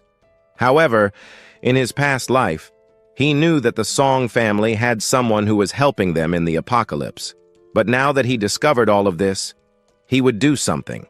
But before doing anything, the ancestor ends up deciding to step on Xian Yan. However, quickly, Shan'an dodges by jumping back, but the ancestor prepares a new attack that would hit him.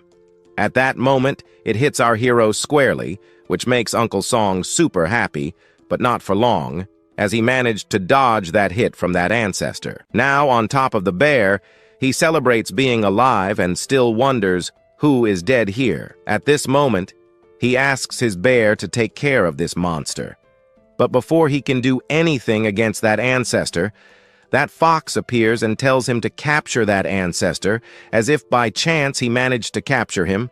He would have a much greater power channel since this guy had been sealed in that family for years, which means his power is very high. And if he managed to drain him, it's very likely that his firepower would increase a lot, which makes our Shan'an very happy. He then agrees that he will be doing this. He is basically accepting the proposal to drain that ancestor. But there's a catch. How would he do that? To that, she responds that he could extract the power from his own soul and eventually manage to inject an evil order, where he could summon one of them there to help defeat that ancestor. So, he understands that he must do that, but there's something that could happen to him. If by chance he doesn't manage to seal that ancestor, it will cause his soul to shatter into 1,000 pieces. But there's a catch. If by chance he manages to capture that ancestor, he will be able to seal him inside that prison, which will allow him to control him at will. However, there's one thing that the monster trapped inside here cannot do: escape from here. But this leaves our protagonist with doubt if this would really work, which makes her happy to see that he is wanting to make a bet. But he ends up leaving the bet aside shortly after. Then he ends up widening his eyes, and shortly after, he activates a fire flame towards that token. But as soon as he does that, she is surprised and wonders why he was doing that to his own token. Then he reveals that he kind of implanted a little bit of nets in his token, which causes his body to die, but the fire from the underworld increases a lot, and the token in the end could be destroyed. Also, without the token, no matter how much dragons in the world may be kind of opening that prison, he would never be able to escape from there, and he wouldn't be able to see daylight anymore. So, to protect himself and to make sure he comes back to life at the end of this fight, he will be relying on this token. At this moment, he raises it up, and shortly after, he manages to do the thing he was waiting for. This was to be able to free one of the monsters trapped inside that dimension. The first monster freed was that bear there. Now that the bear has gained freedom, he begins to leave his cell, and shortly after, he advances towards our hero. But after advancing in his direction, he ends up kind of passing through a portal, where he now finds himself in the real world facing an ancestor who gets startled by the size of this bear in front of him. As he appeared, she feels happy and content for having escaped from that prison. But our hero punches him in the head and asks the bear to attack that ancestor quickly, as his power wouldn't last long. She asks him to relax because she will take care of that guy as fast as possible. Shortly after, she jumps towards the ancestor, knocking him to the ground. As he is knocked down, he wonders why this bear was being guided by such a weak person like her. He asks the bear to stop following our hero and to follow his own will, since his firepower was much greater. But it doesn't help. At that moment, our protagonist, with the ribbon, ends up grabbing his neck and tying him up completely in some kind of ceiling. At this moment, tied up, our hero asks where he was trying to run. Now he won't be running anywhere anymore. While he is lying down, we observe our Uncle Song approaching his ancestor. However, as he approaches, he realizes that the rope that tied up his ancestor was that little thing he had gotten back before that gourd was sold. But now, he has a new goal. One of this new goal is to get his hands on that clasp of immortal ropes so that his ancestor could be caught. At this moment, he ends up getting the thing he desired, thanks to that ribbon of immortality. His ancestor ends up turning into a jewel in the end. Then he takes that jewel in his hand. Now that he has in hand the thing he desired, he has not only this, but also managed to capture his son. But now he wants to make a deal in exchange for giving his son back to preserve his family. But he will need something. This was money. He was wondering how much he was willing to spend to get all of this. At this moment, he paid what he wanted. Leaving, he ends up waking up and wonders if his father or why he spent all the family's money to get him back. But his father asks him to forget it, as the end of the world is coming. The money he just gave to our protagonist was nothing. Then he asks his guards to sell everything he had. So they manage to find a secret place where he will be reinforcing and managing to equip many weapons to survive and face the end of the world that is coming soon in this world. And proof of this was Shan Ran. He was the only one who managed to gain that power. But if the Song family also manages to gain powers like this, they will be able to surpass everyone. While he was elsewhere thinking about the strategies he could use to become stronger, from another place, we can see our protagonist looking at his bank balance, which was full now. Well, it was a lot, but he wanted to take more from the Song family. However, he didn't have time. But now he has something else as a priority. This was buying some important things, so he arrives at his employee and asks her to give him the largest amount of food and meals that would allow him to live for a long time, but she refuses, saying that there wasn't. But at this moment, our fleet asks to deliver it soon, otherwise he will be going somewhere else to buy it. He even said he would be selling, but for the price, he ended up saying there it was too little. Going further to get all of this that he wanted would take only 2 days to deliver to the house of our hero. But since everything was already planned, he ended up buying somewhere else another 10 tons of things to be able to spend a long time in an apocalypse. And everything he did to leave everything organized has just finished. Now that it's finished, he feels happy, because in his past life, no one could have imagined that at the beginning of an apocalypse, a simple medicine that everyone needed became almost impossible to get at home. However, at this moment here, he found himself in pure danger. But for that, his sister appeared, and there she looked in various ways to get a certain medicine to help Xian Yan heal. But despite searching for a long time, she found nothing. But even so, she didn't give up. She went looking for more, where in the end, she even reached other countries to find it. So Xian Yan ended up leaving in search of this medicine, but this departure was definitely a farewell departure. But now here it will be different. He enters his room where he finds his sister sleeping. Only the Song family will probably run out of resources, many resources, to survive. But they barely know that the most important thing in the world to survive, the most important resource, was people with strong superpowers.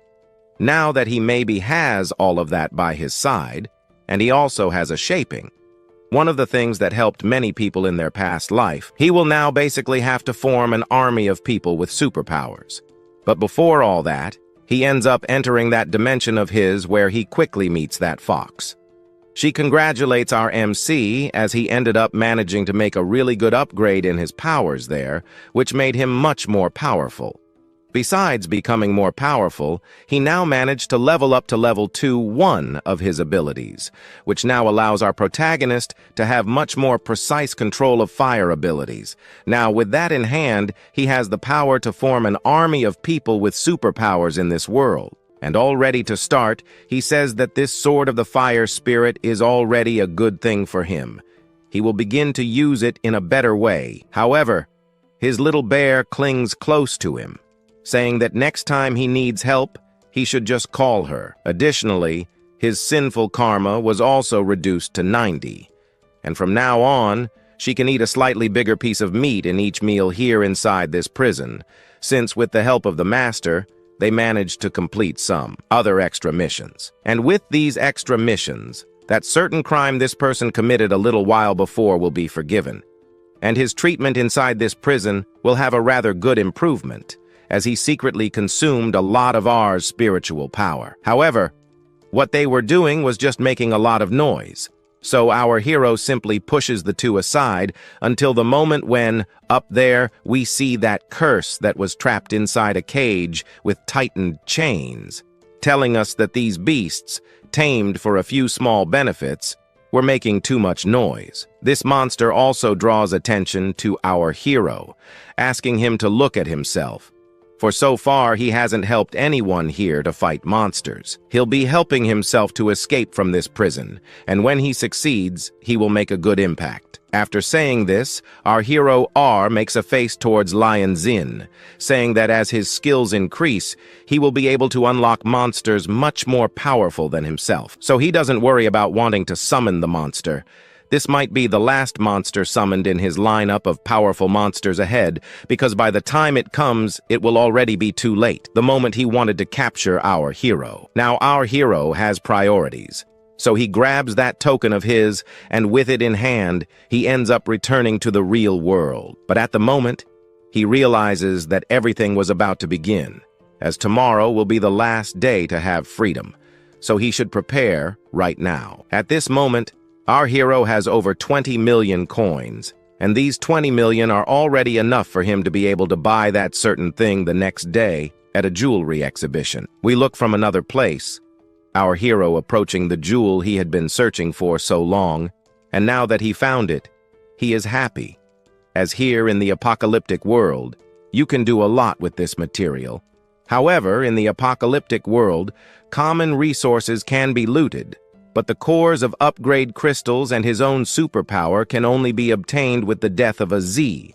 However, this mineral in front of him has a great amount of crystal power within it. This was already enough for him to be able to upgrade from level 2 to level 3, as in his past life, someone was lucky enough to grab this stone first, and because of this, he managed to stand out among others, receiving many benefits from other people. But this time, he has to get this stone, not some other guy. Meanwhile, the scene already shifts to inside the hall, where we observe a transition being made of a set of jade that ended up kind of being purchased. However, they place on the table the most precious item of today. It was a raw stone with immense potential. After equipment reasoning research, this thing here produces at least 500 pieces of jade. And so, she asks them to start placing their bids. The starting amount is 3 million, and the people there begin to increase it to 350, then to 400 million, until a point where a wealthy person appears and raises it to 500 million. The others in this hall can't believe it, but that was indeed the potential of this guy, along with the most precious items. Always he takes. Since this brother here, he was acting in a naturally way, he even thanks, and was willing also at the end of the auction to pay even a drink for each of them. Until then, something deep to raise the price to 600, as soon as this Sarmento was said there. At that moment, the girlfriend of this guy turns around and asks, "Who was this idiot?"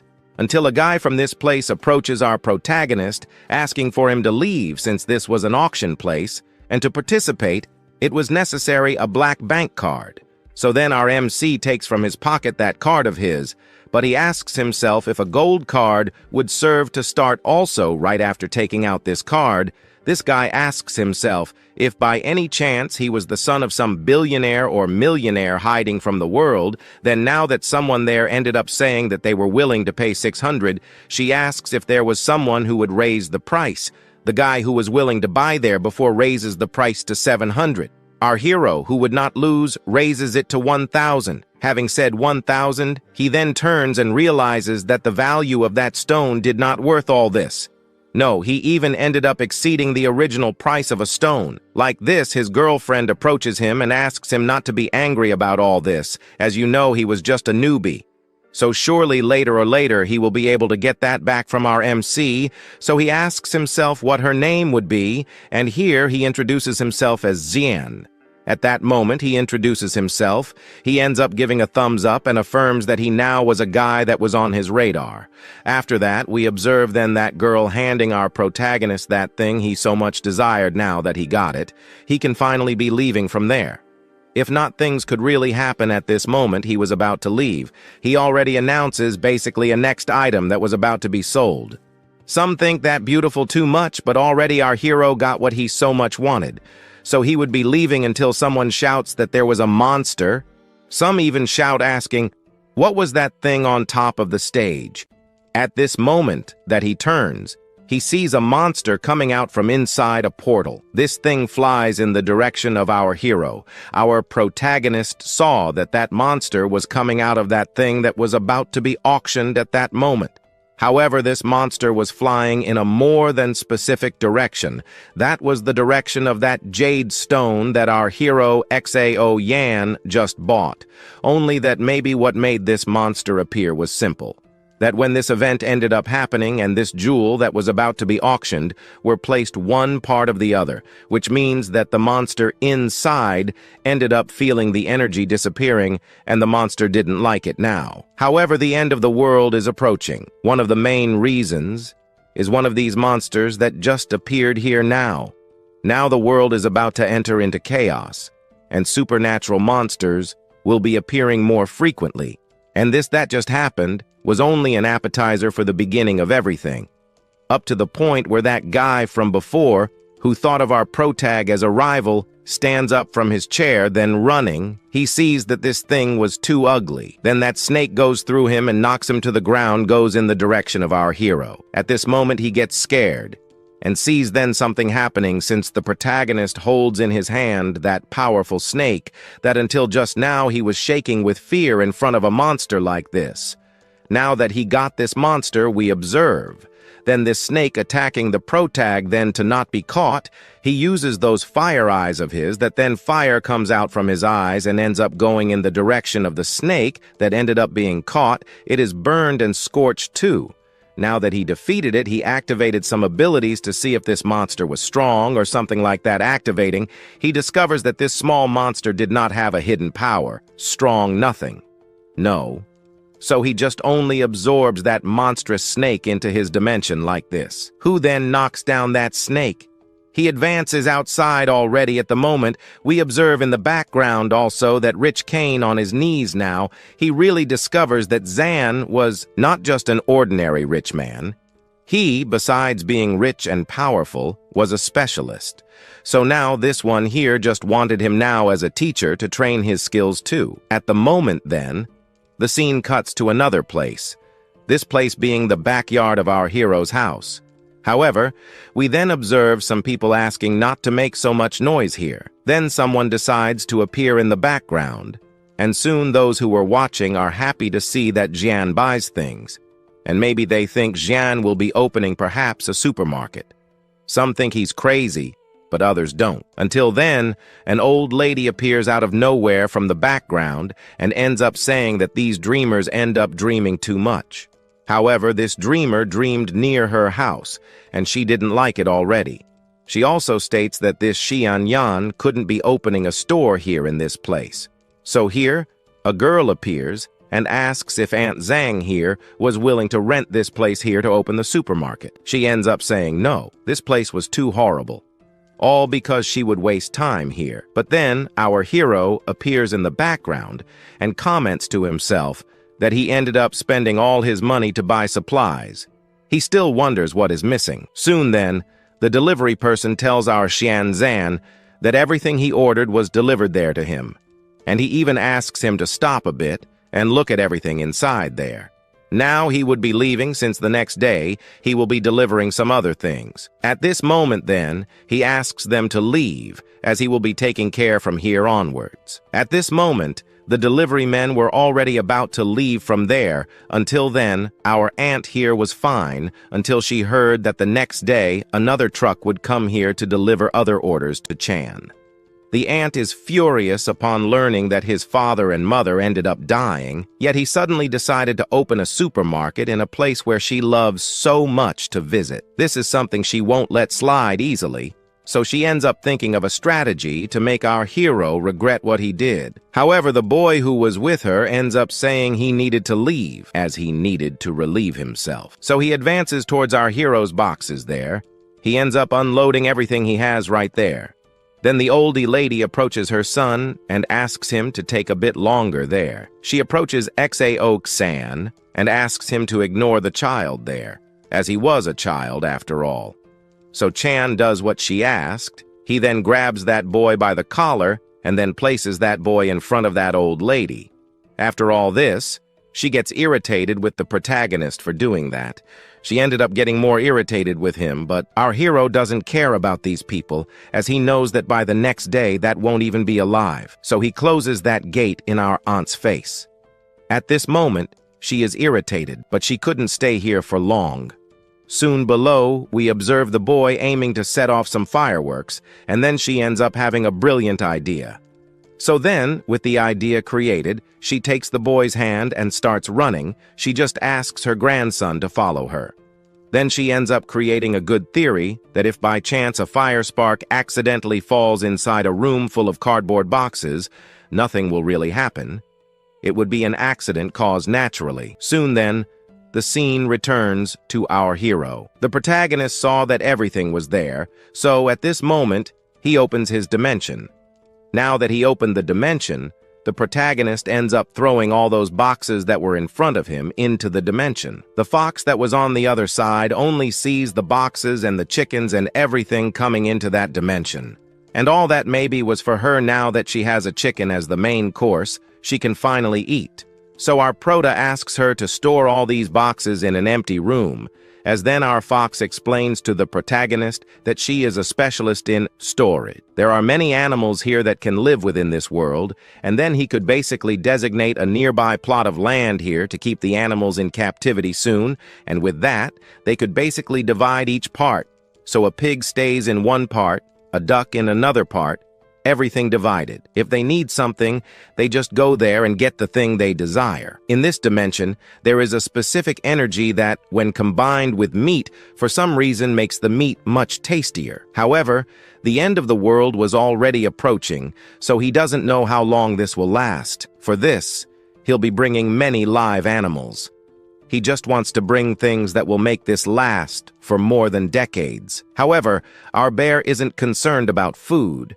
Instead, he cares about cultivating our hero. In times of famine, the most important things are seeds and land, because as long as these things exist, all living beings will be able to survive. After receiving this good tip, he ended up changing his plan, so he will go to the earth to buy some seeds. Soon, he ends up floating out of this dimension to his land. At this moment, we observe our hero on the earth. But now on the earth, he wonders if the demon suppression tower could contain so much filth like this. For that, he would find out. At this moment, he places his hand on the ground, where everything on the ground ends up being sucked into his dimension. In another place in the dimension, the fox is startled by the enormous amount of earth and asks him to stop because this was already enough. She just asks him to stop. Her soul's power was not enough, and the space he opened was too small. Then there's that detail. Our hero ignores the fox. Now he has gathered an enormous amount of earth, but even so, he still thinks it's not enough. Because at the beginning of the end of the world, the land he sees here now will no longer be common land, as the earth will become uninhabitable, a land where nothing can be planted anymore. So he wonders if it's worth getting more earth, but he'll leave that for later. Now he takes something that was there with him. That jade stone that the protagonist bought at that auction. Now the protagonist begins to cultivate because he couldn't waste any time here. Cut to that aunt's house. where the aunt says that Zhao Shan won't last until midnight. Soon her grandson appears there with a mirror.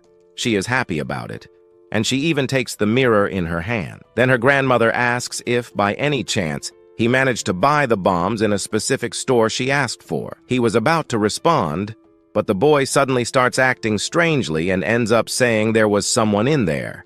Then he points that mirror in the direction of this aunt. At this point, she sees a monster in the mirror, and upon seeing this monster, she falls to the ground in pure fright. Then she asks the boy to take this mirror somewhere else. She doesn't like ghosts, but the boy disagrees.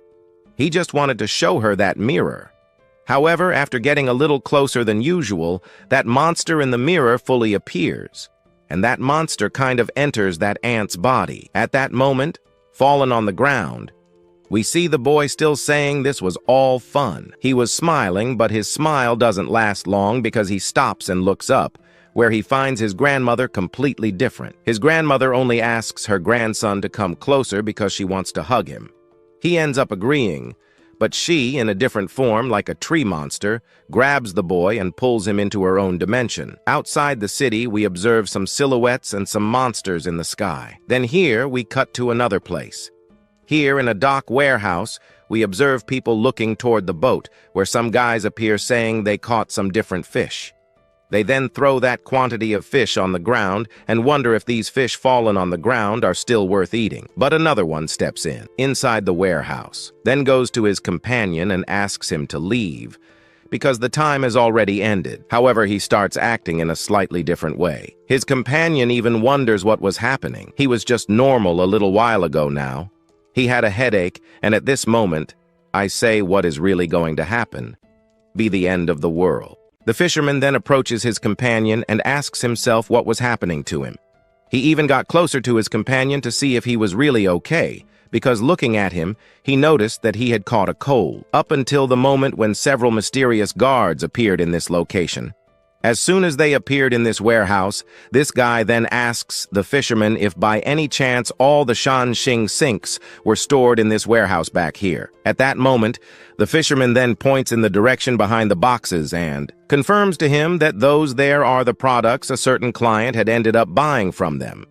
And if by any chance they wanted them, they would have to wait a bit to buy them, up to the point where those mysterious guards advance towards him. Then, realizing that those guys were acting in a strange way, he asks them to stop. However, one of the guards pushes this fisherman to the side where his companion was, and he ends up falling on top of his companion. Minutes later, he approaches those things that were stored in the back. But at the moment, he doesn't notice something. That the guy who was acting strangely stretches his hand towards the man's leg, and with just one grab, ends up gripping his leg and kind of twisting his hand. Following this, he stands up, but now he finds himself in a basically transformed state.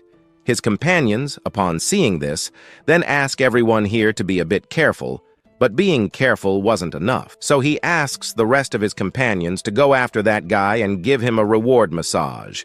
Thus, everyone gathers around him and starts beating the guy. Minutes later, he's already on the ground, no longer moving. Tired, they now understand that it's all over. Then, they turn in the direction of their boss.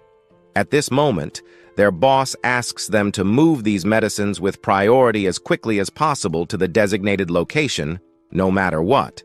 If someone showed up, they were to kill them. However, as he says this unknown person also wonders if it's worth it, even for the people who were also trying to steal what belonged to him. The guards then turn towards the door, where they find our hero. At the door, he appears, saying that the things inside those boxes were something he bought, and that he bought with his hard-earned money. So, he simply came here to take what was his, as it wasn't the end of the world yet. And why were they so eager? Were they planning to die first? However, the boss then approaches our hero and asks him to leave, as this territory where they were belonged to the boss. And so, summarizing everything here for them, the things inside this warehouse meant everything to their boss.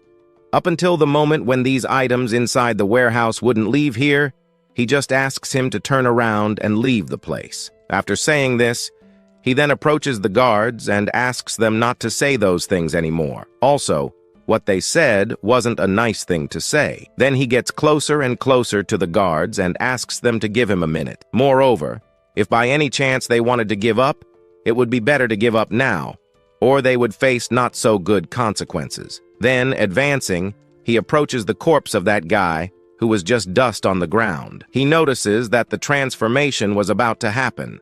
However, the guards ask him to stop, so they advance towards him and try to land a punch. The punch only hits the air. After hitting the air, everyone is confused and doesn't understand where our hero has gone. Then the protagonist shouts, which draws everyone's attention. Everyone looks up and sees the protagonist on top of the boxes of the orders they were looking for. And now, being at the top of the boxes, he opens one of them. But now he kind of remembered some things that this boss down here mentioned a little while ago, that all of this here belonged to a certain boss of his, so he wanted to make a deal. He then wonders what kind of deal this would be. This deal basically belonged to something that was his, and he basically wanted to take it. And now, if they didn't want to hand it over to our hero, he would have to do something a bit different. This thing is a robbery.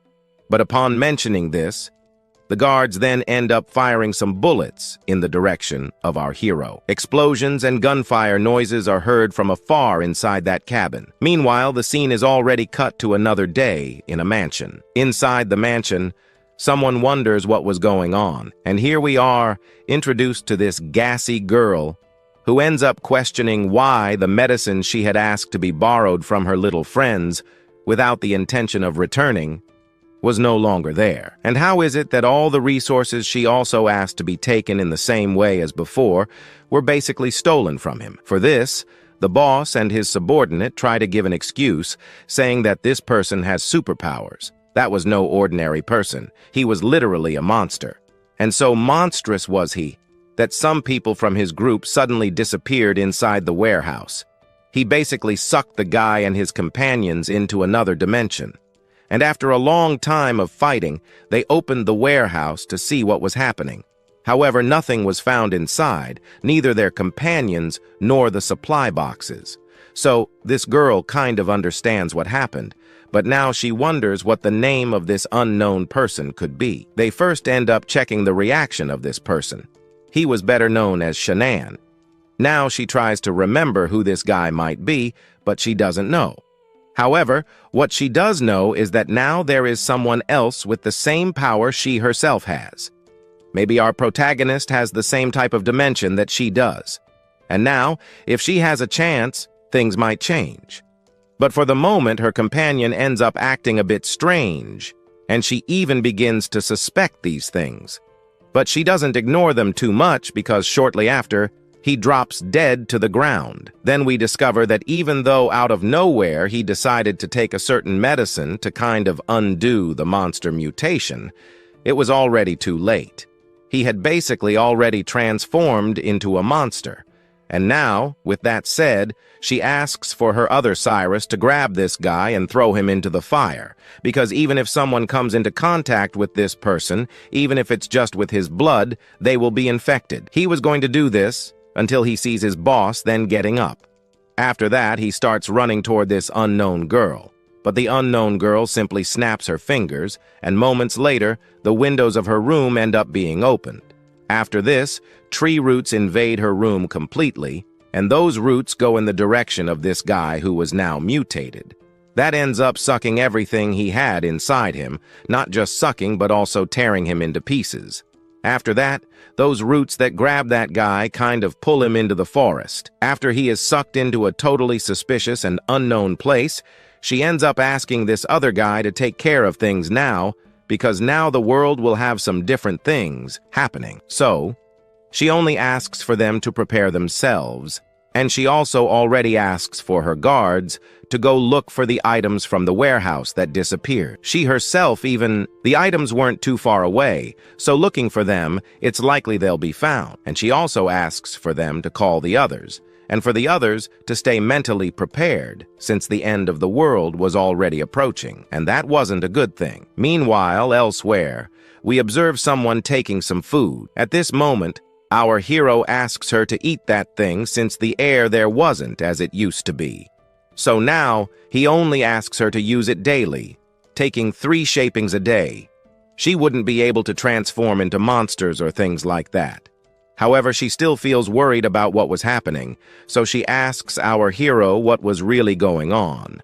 Jian ends up saying he'll tell her everything, but will tell her on a specific right path they would follow. Leaving the house, we observe him telling her everything that was happening, but ever since he came back from school, this was the first time he was leaving the house. Only now does he realize things are different. It seems some of the monsters really appeared in this world. Meanwhile, as he moved forward, we then observe someone saying they were finishing eating something. Meanwhile, she wondered why Jian didn't give her anything. She saw that the boy had everything, but she had nothing. However, acting crazy, she starts screaming to the sky. In the next moment, she grabs one of those rockets she had with her, she lights it and starts running toward the door. Meanwhile, something begins to happen, but since the scene cuts to another place, we find our hero walking with his sister. But further back, we observe our hero's her. However, she ends up bringing a friend of hers. Her friend notices that the security of this place seemed somewhat average.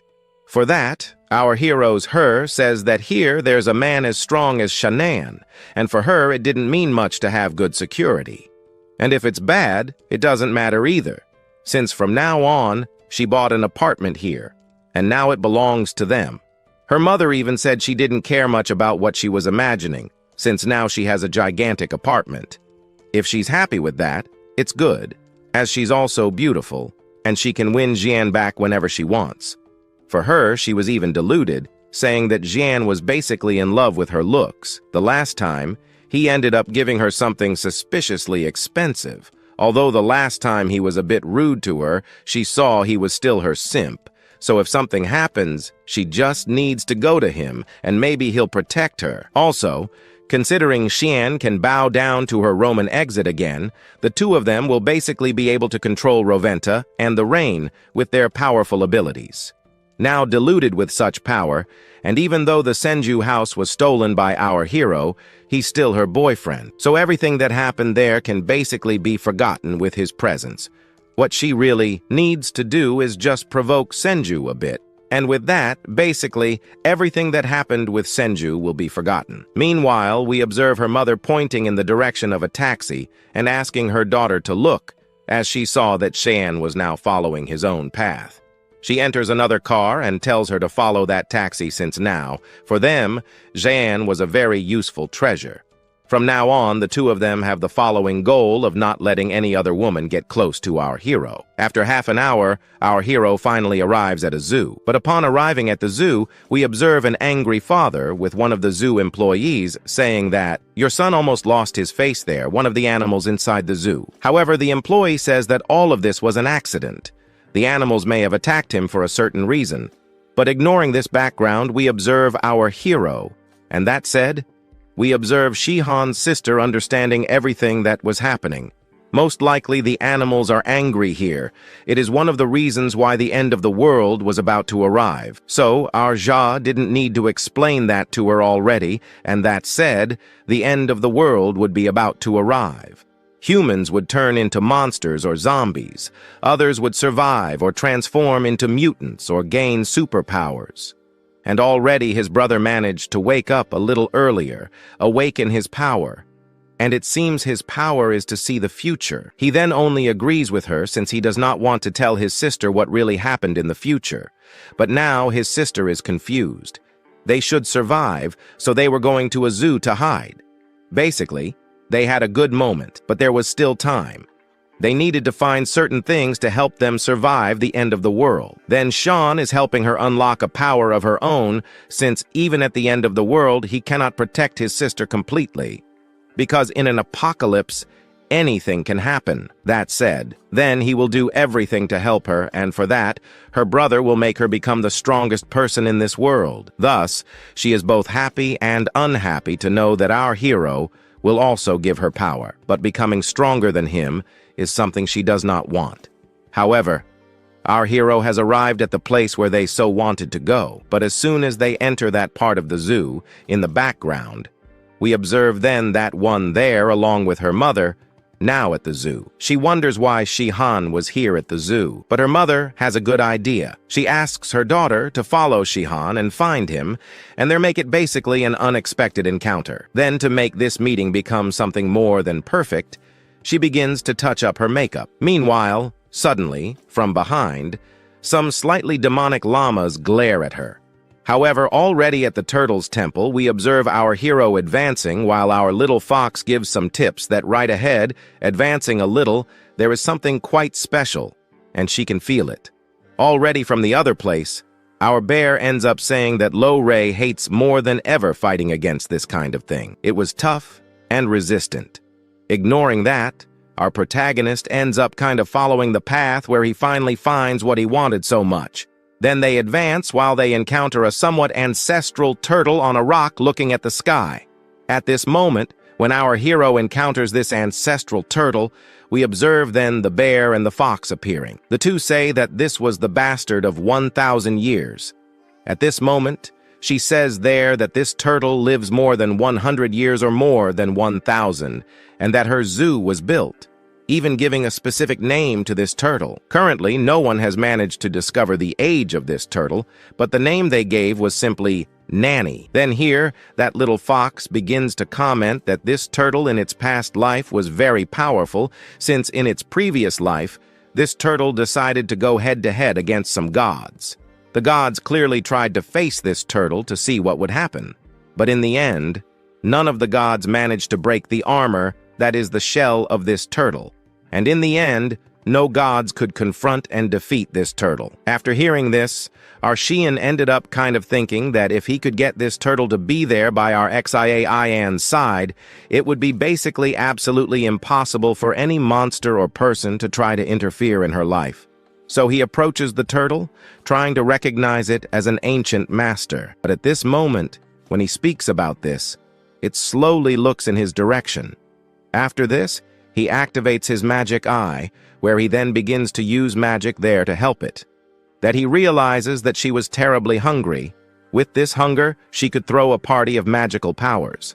However, by doing this, she could completely recover her power. Only he says these things to the ancient turtle Vere, who believed that human Manos was normal, as she saw that human Manos was too anxious. Since a long time ago, he visited the straw cabin 3 times because some children had asked him for something like that. Even though etiquette was not in place, they attacked him. But then, our hero asks her to ignore this because the end of the world was approaching. Then he introduces his sister. This was Shian. But the turtle still ignores his question, or ignores his presence, and continues to tell her old stories. She says that if he had accepted the request from the garden back then, he would be living in paradise, but he decided to be greedy.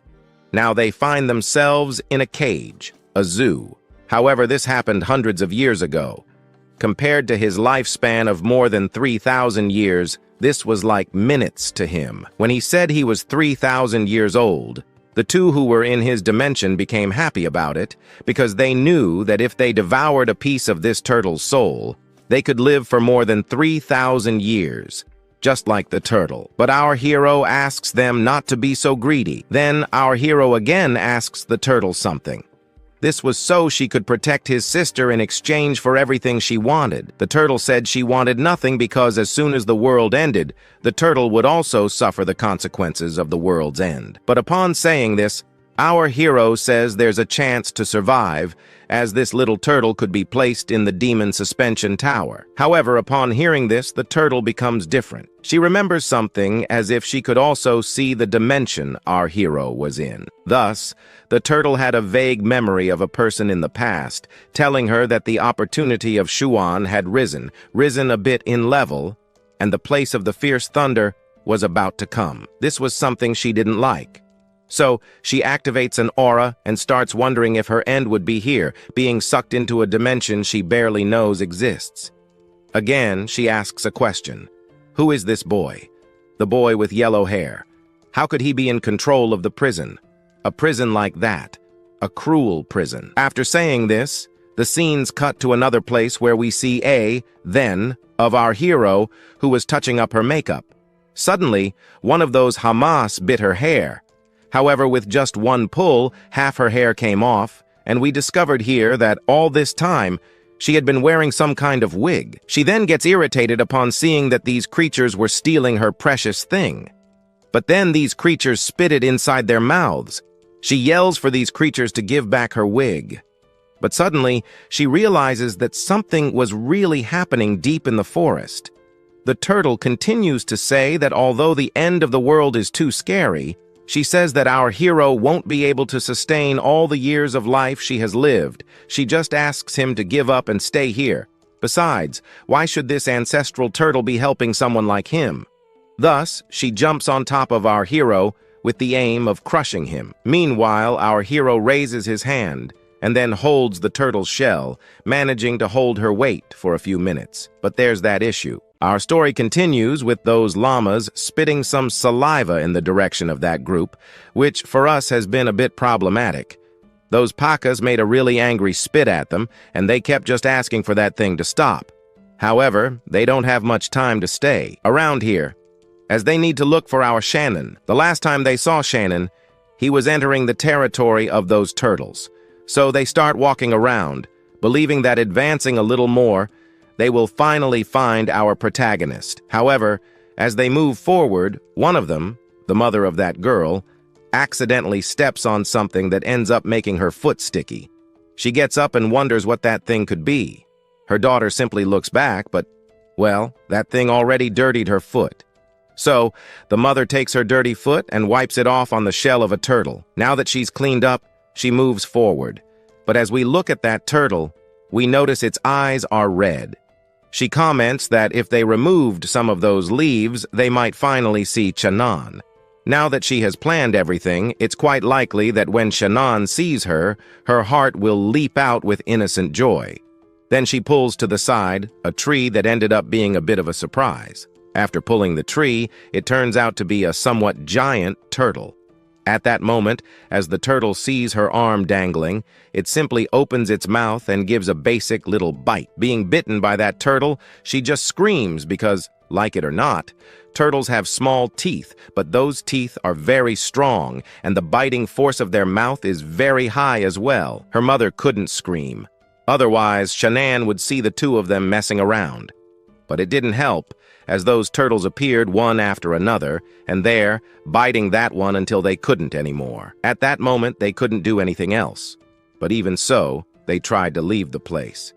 However, while trying to run, the ex of our protagonist accidentally trips on a stone and ends up falling face first near the turtle. Terrified by this kind of water, the scene cuts to another place where we see Shannon dealing with that supreme turtle. It was about to crush our hero, but even so, he was holding all the weight while dealing with that turtle. The big bear wanted to come out of his system to handle that turtle, but our hero asked him not to do so because he had a plan with that turtle.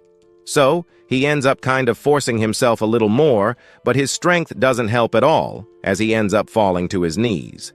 Meanwhile, the turtle just asks Cian to give up, saying that no matter the situation he reaches, in the end, one destiny awaits him. That destiny is likely death. But even so, that turtle had something there that our hero only had. If he gave that thing to the turtle, our protagonist would lose something very important. This important thing the turtle wanted was that demonic suspension tower. Besides, the weight of the turtle wouldn't be bearable for anyone but our protagonist. While he wasn't doing anything, we then observe those two little creatures of our hero, who just weren't doing much because, for some reason, they were tired. But they still wouldn't give up, until our hero agrees with that, right? So, for that, she activates an ability and asks that turtle, who has lived for thousands of years, if it knew the truth. One of those truths he discovered is that if you want to move forward, you can't retreat. Or you have another option in life. You can also fight to the death. That's what he does. With the last bit of strength he had, he manages to lift that turtle's shell. When lifting the turtle's shell, he feels the full weight, but even so, he achieves what he wanted, which is to throw the turtle to the side. Now that it was thrown to the side, it saw the potential it had in our Shannon. But he asks this turtle to save its tricks for later, because now he pulls that kind of lasso he had before. With the lasso in hand, he places it around this turtle, And with that, he finally ends up taking this turtle for himself. Now that he has finally caught that turtle, his whole group celebrates for seeing that Zan was indeed the chosen one, and no matter the situation, he would always use this to his advantage, just like now, in this moment, by capturing it. They are more than happy. It is then, before he can do anything else, that our hero gives this turtle two options. One of them was to stay by our hero's side forever. The other was to die. The turtle, on the other hand, did not want to stay by our hero's side. With the sword he had in hand, he tries to strike this turtle, but sees that nothing happens. So he ends up asking this turtle to endure a little longer because he would continue until it gave up. Taking several blows, the turtle only asks for one thing, for him to stop. Stopping then, he ends up affirming there that he used very powerful skills on our hero, but even so, he still manages in the end to be an annoyance to an old man tired of being beaten. Then he turns to our hero's sister and asks this little girl to hold her brother as quickly as possible because that guy over there was abusing the animals. Now that he had also used his best sword, he saw that this turtle was not even hurt. One of the things the turtle did was a bone remodeling. However, at this moment, he ended up being interrupted by his sister, who wanted to confirm that our hero would not do anything bad to the ancient turtle. She ends up placing her hand on his arms and then asks that he let this ancient turtle go away or be taken by her to another place. Even though the turtle is burning with rage, this old turtle can still see goodness in a person. Well, that was not bad at all. Meanwhile, the turtle only asks for one little thing, that this sister of our hero does not call this turtle ancient turtle or anything like that, since this turtle was not that old. Thus it then returns to a smaller form. Now it is beside our hero's sister. One thing is that it asks for our hero's sister to call this elder here Yenu. So we observe that the turtle, besides being called by this name, ends up confirming that this sister of our hero has a good heart, which gives the turtle extra motivation to want to protect her a bit more in the future. As soon as it says this, we then observe our hero's sister hugging the turtle a bit more affectionately while continuing to thank it. She also asks to call it by its name. Its name was Xiaowan. While staring at this whole situation, we then observe a bear appearing in its dimension. The bear creates a small piece of this turtle's age. Now that it didn't succeed, it only cries but still believes that this protection the turtle will offer her was more than necessary. And moreover, there is one thing it needs to do, since it still does not know that this turtle is holding in its hand a monster that is under its control. And now our hero only asks for him to do so. The thing that was supposed to be done, the turtle with a cute face, ends up affirming that yes, since last time the turtle was just playing with the face of our hero, as our elder here did not want to be entering that dimension. But now it is different. So the turtle enters that dimension of our hero, as inside that dimension, she ends up kind of commenting that inside there, it was necessary for someone who had a lot of luck to be able to control everyone inside. And so in the end, she fully enters that pendant.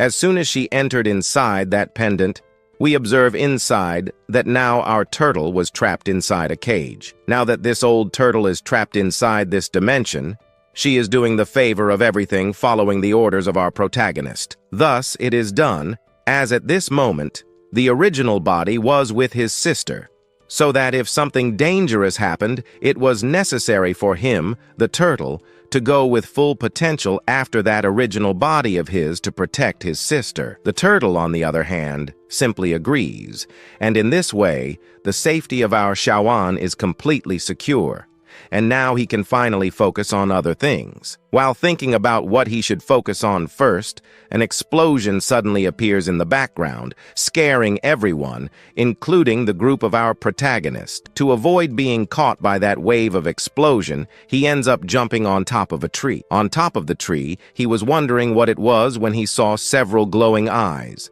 Meanwhile, some animals in this zoo ended up being controlled by some sort of entity, and these monsters were now advancing toward our hero. Looking at all this, he sees that it was rare rare to see so many animals gathered in one place. He even thinks about controlling one of them to place it in his dimension. At this point, he jumps near some small turtles, which would also be taken into his dimension, thus sucking them all inside. The elder turtle, seeing all this, simply thanks our hero for the good action. Now that everything is finished, our hero wants to take our Shawan to a safer place, as staying here was no longer safe or reliable. So, he starts jumping through the trees, advancing in the middle of this forest that was around here. We then observe there beside him his ex, who ends up calling for Shawan. Now that she called, our hero then turns to her. As soon as he turned, she is happy to see that Shawan was there, and then she ends up saying that it was her, his ex. Well, it was then his favorite girlfriend, all because then she shouldn't be coming down there to take a better look. At this moment, we should just feign ignorance and move straight ahead. But no. He ends up kind of asking why she was here. She ends up kind of affirming why she wouldn't be. She was the most beautiful girl in the world, and couldn't leave our hero aside, as since the day they separated, it was unlikely he had eaten well. So she just came back to him to at least bring some stability to his life. Her mother ends up kind of affirming all of this that she said. Besides, their marriage could go forward, as she, until now, has a good house. And with all this here, our hero would not regret it, since in the end, he would also be gaining a good mother-in-law. And so, she ends up kind of affirming that she can forgive our hero for having been a bit rude, just like her before. Now that she forgave him, she ends up kind of thinking that our Shawan was very happy about this. She even thought so until, out of nowhere, our hero then jumped out. She then just asks our protagonist to stop there and help her, at least, to get out of this place. Meanwhile, we only observe her saying everything because she was leaving such a beautiful person like her behind. Well, not that far behind. Instead, he uses her as bait for the monsters, the animals that were being controlled by something. He ends up kind of finding her, and she asks for those creatures to just disappear because she was the most beautiful woman, and guys like that couldn't do anything against her. Whether they could or not, I don't know, because we only see houses and things being destroyed there. Meanwhile, from another place we observe our hero just flying, carrying some important animals at his side. Now, with the precious animals he needed collected and sent to his dimension, he now needs to find a safer place to basically settle his sister. Flying around, he eventually ends up finding the main office of the zoo, and then we see him landing there. He notices that this zoo is located in a very secure place. Next to this office, there's a mountain that would prevent a large or small monster from advancing and destroying this location. So he asks our turtle to do the work of building a good shield here. Then they enter. Once inside, they kind of choose this location as a place to stay for now. Meanwhile, his sister asks our hero to do some important things that still needed to be done, but staying here alone wasn't a good idea. However, his sister insists he should go because they now had the strongest turtle on their side. Moreover, she had made some kind of agreement with Tutu. He would basically be practicing some supernatural powers on her, and she would be learning to use these powers just like her own brother. That's how his sister was now. With everything organized, he then turns to the turtle and asks it to do its work. The turtle simply says yes, that it will do its best. After saying this, he ends up kind of activating his eyes, which start glowing, and then a shield ends up forming around that zoo office. We observe then the shield locking everything inside, while keeping anything outside from entering. Not even birds or wolves around there trying their luck manage to get in. Thus, our hero just watches as the animals retreat, as nothing could penetrate this extremely good defense from the turtle. But now, he has priorities. So he jumps out the window, and his sister just wishes him luck. With her good wishes, he jumps, flying now to more distant places. He ends up coming across a rather peculiar scene, where monsters attack some people. While flying, he sees some people devouring each other, but he cannot stand still here. The moon was already too red, and since time was running out, he starts rushing faster. He then arrives in a city where the chaos was complete. People were running. He encounters some modified people trying to catch others. Some weren't lucky. Others were knocked down. Some tried to hold on, but it was all for nothing, as everyone was taken down. Meanwhile, on TV, the journalist mentioned that as time passed, some people began transforming into monsters. The journalist only asks for people to stay at home. Elsewhere, in a house that was suddenly cut off, we observed the sister's teacher, who, while listening, hears that an organization would be taking care of the weaker people, delivering food to them so they could at least survive for a few days. Still waking up, she finds it hard to believe and asks herself, what was happening to the world out there? It almost seemed like the end of the world had just arrived. Holding on to herself, she sees the news that some people are turning into zombies. Then they couldn't do anything else, while other people in the comments said that, well, they could face those guys and win. But as she scrolled down, she found something else. It was a mysterious sound that appeared out of nowhere in the sky. At that moment then, when she woke up, she suddenly started to feel a bit of fever. After feeling the fever, she ends up sort of looking up, where she sees her hand a little red. Seeing this, she gets startled, thinking it was just a minor cold. She takes her hand to a certain vial where she finds some important things. But at the moment she was about to grab it to take, she remembers some words from our protagonist, that on certain days the world would be ending. So he asked her to buy a specific medicine.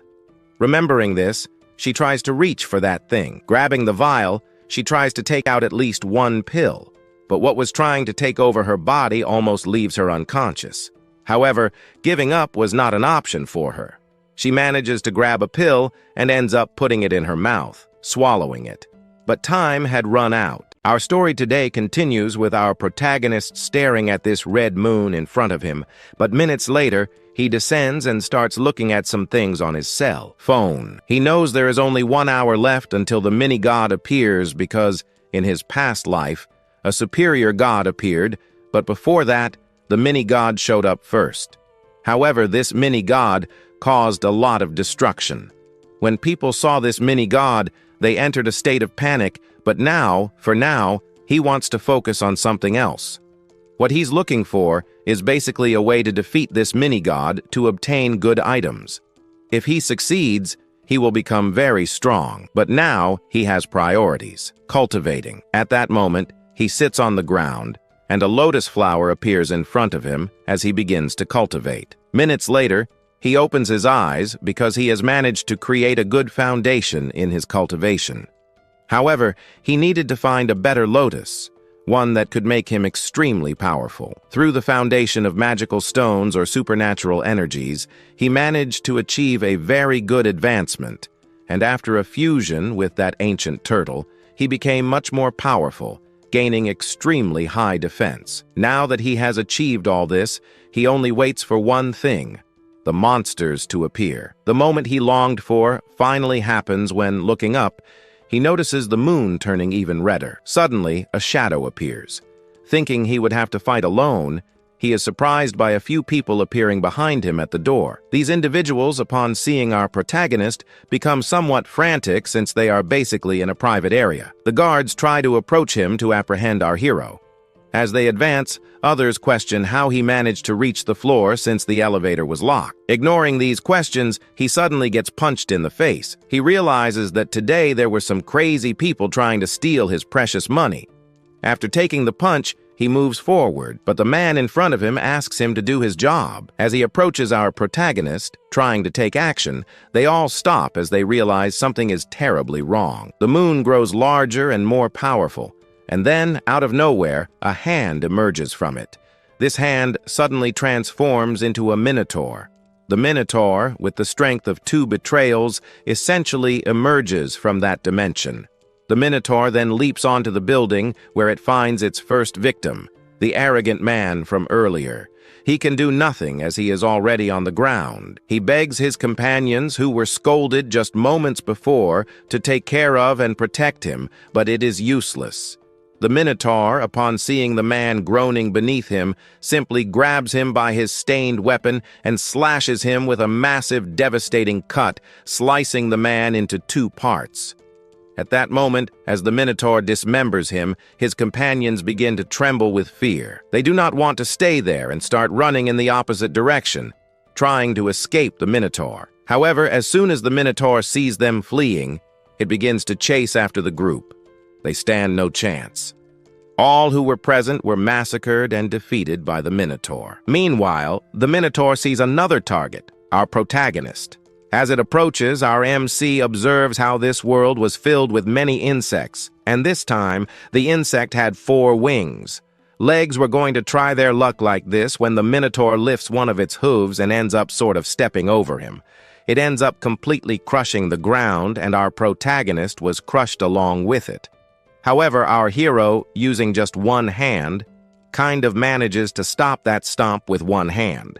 He shows off with one hand, while in the other, he ends up summoning that sword of his from the system. At this moment, he asks for this little creature to be a bit more experienced in combat.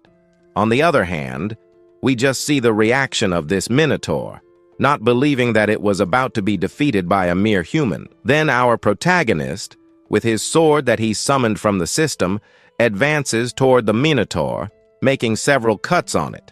Cuts that were enough to kill it. In a marvelous scene, he jumps upward, and after a moment, he lands on the ground. The group, watching the whole scene unfold, is surprised and wonders who that guy was. But even so, the Minotaur was not completely defeated at first.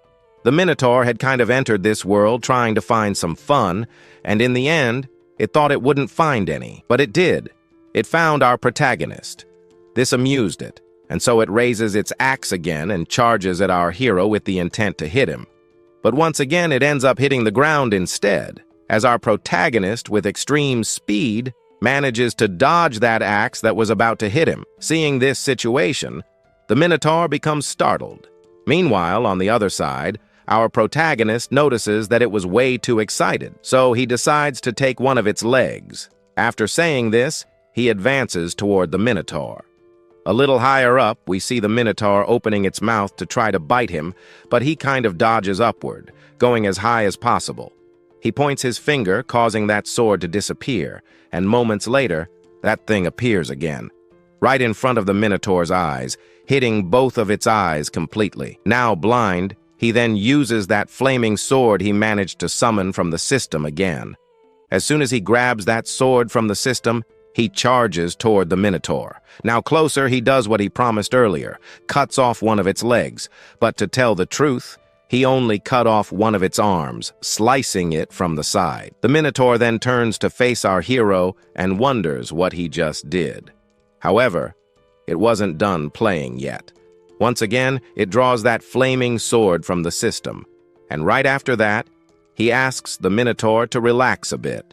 After all, it still had 5 limbs left on its body. If it didn't want to lose one of those 5 limbs, it was better to stay put quietly, since he wasn't planning on satisfying the Minotaur with anything. His goal here was always to destroy this beast, and his objective now was to kill this Minotaur as quickly as possible. So then he just jumps, where we now find him face to face with the monster. The monster was stunned as it only saw him driving that flaming sword through its body. Its cuts became faster and faster with each passing moment. But in the end, he managed to do what he wanted so badly. He chopped up that Minotaur completely.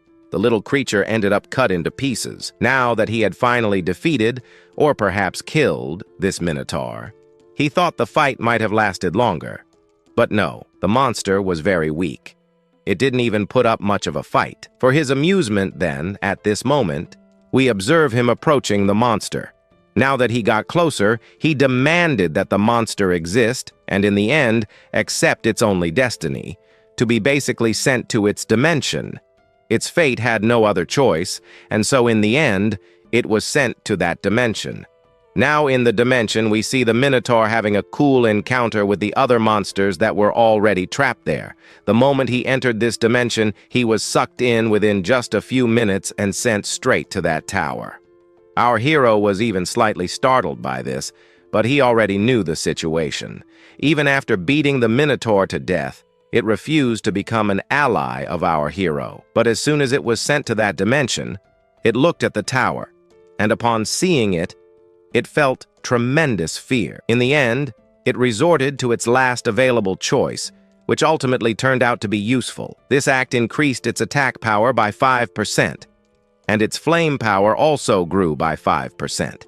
giving it a significant advantage in combat. Now that it was in this dimension, it realized it was already past 7 o'clock. The next point it needed to head to was the general direction of Feng Xing. But as soon as it finished killing that monster, the group of bystanders behind it was amazed by its strength. They also realized that its power was extremely high. They even considered allying with our hero because having him on their side would allow them to survive much longer. However, our hero simply wished them good luck as the end of the world was approaching. Minutes later, he jumped out of that building, leaving those bystanders behind. But at the moment he left a few of them behind, we observed others preparing something. Among the bystanders, one suddenly decided to grab the Minotaur's axe. The reckless one started thinking that if he managed to capture the axe, he could turn into a Minotaur or perhaps become something very powerful. So he went for what he desired, lifted the axe high, but out of nowhere it disappeared right in front of him. The monster's corpse suddenly turned into a blue liquid. After that, Rod approached him, but he was told to stay back. Then, out of nowhere, he looked at another teammate and noticed that this person started acting strangely, cracking his body unnaturally. In the end, he transformed into a zombie. Minutes later, he charged toward his group with the sole objective of devouring them. Shortly after, all we could hear were screams from that location. In the city center, screams echoed as people were being devoured, possibly by the same monsters. Meanwhile, amidst all this chaos in the Song family, we saw one of the bystanders approaching that guy, Uncle Song. At that moment, he was focused on his valuable items, which he had managed to collect. But this bystander warned him that the one who had taken our hero's girlfriend was acting a bit crazy. Well, not exactly crazy, but rather behaving in a strange way. From outside the corridors, we saw him running while some people laughed. At that moment, he arrived at one of the cells where he found his son, who looked completely different from before. He even asked himself if his son was okay. That one who was writhing in pain just asked his father to help him. The father of that Talarico, a term used to describe someone who betrays a friend in love matters, soon understood that letting him die would be bad, so he asked his employee to fetch a certain medicine. But the employee said there was only one left. He insisted that it be brought quickly. He didn't care about anything else. Once the medicine was brought, he took it and threw it through the gaps in the cell, where it landed in front of the extra character. At that moment, seeing the item, this person simply grabbed it and put it in his mouth. After eating it, he sat down there. At the back, in that moment, his father wondered what was happening. He then responded that he was fine now, totally fine. The old man then kind of ordered him to look for more of that medicine, as at that moment he only had 3 boxes of it left at home. If by any chance he managed to get his hands on this type of medicine, Rin, he could dominate the entire world. The employee, however, said they couldn't resist selling it anymore. This made him angry, and he asked why they hadn't saved that medicine. The employee said he wanted to, but the medicine was too cheap, and he had only gone for the more expensive ones. However, he didn't care, as he had many weapons. Yet the man also affirmed that those medicines, called S.J. Ping, were invented by only one person, Xiaoyan.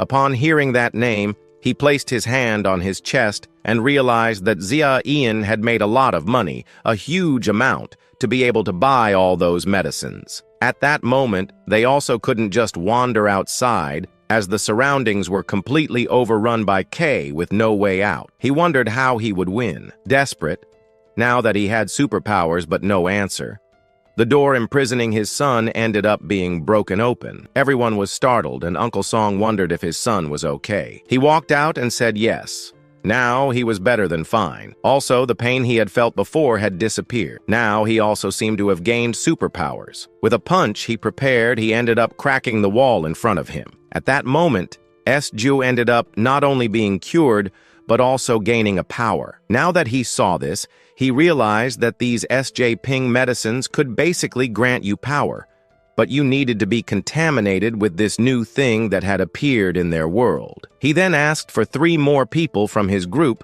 to be brought in to gain superpowers. With these 3 people in his group having superpowers, they could go after a certain person. This person was Xiaoyan.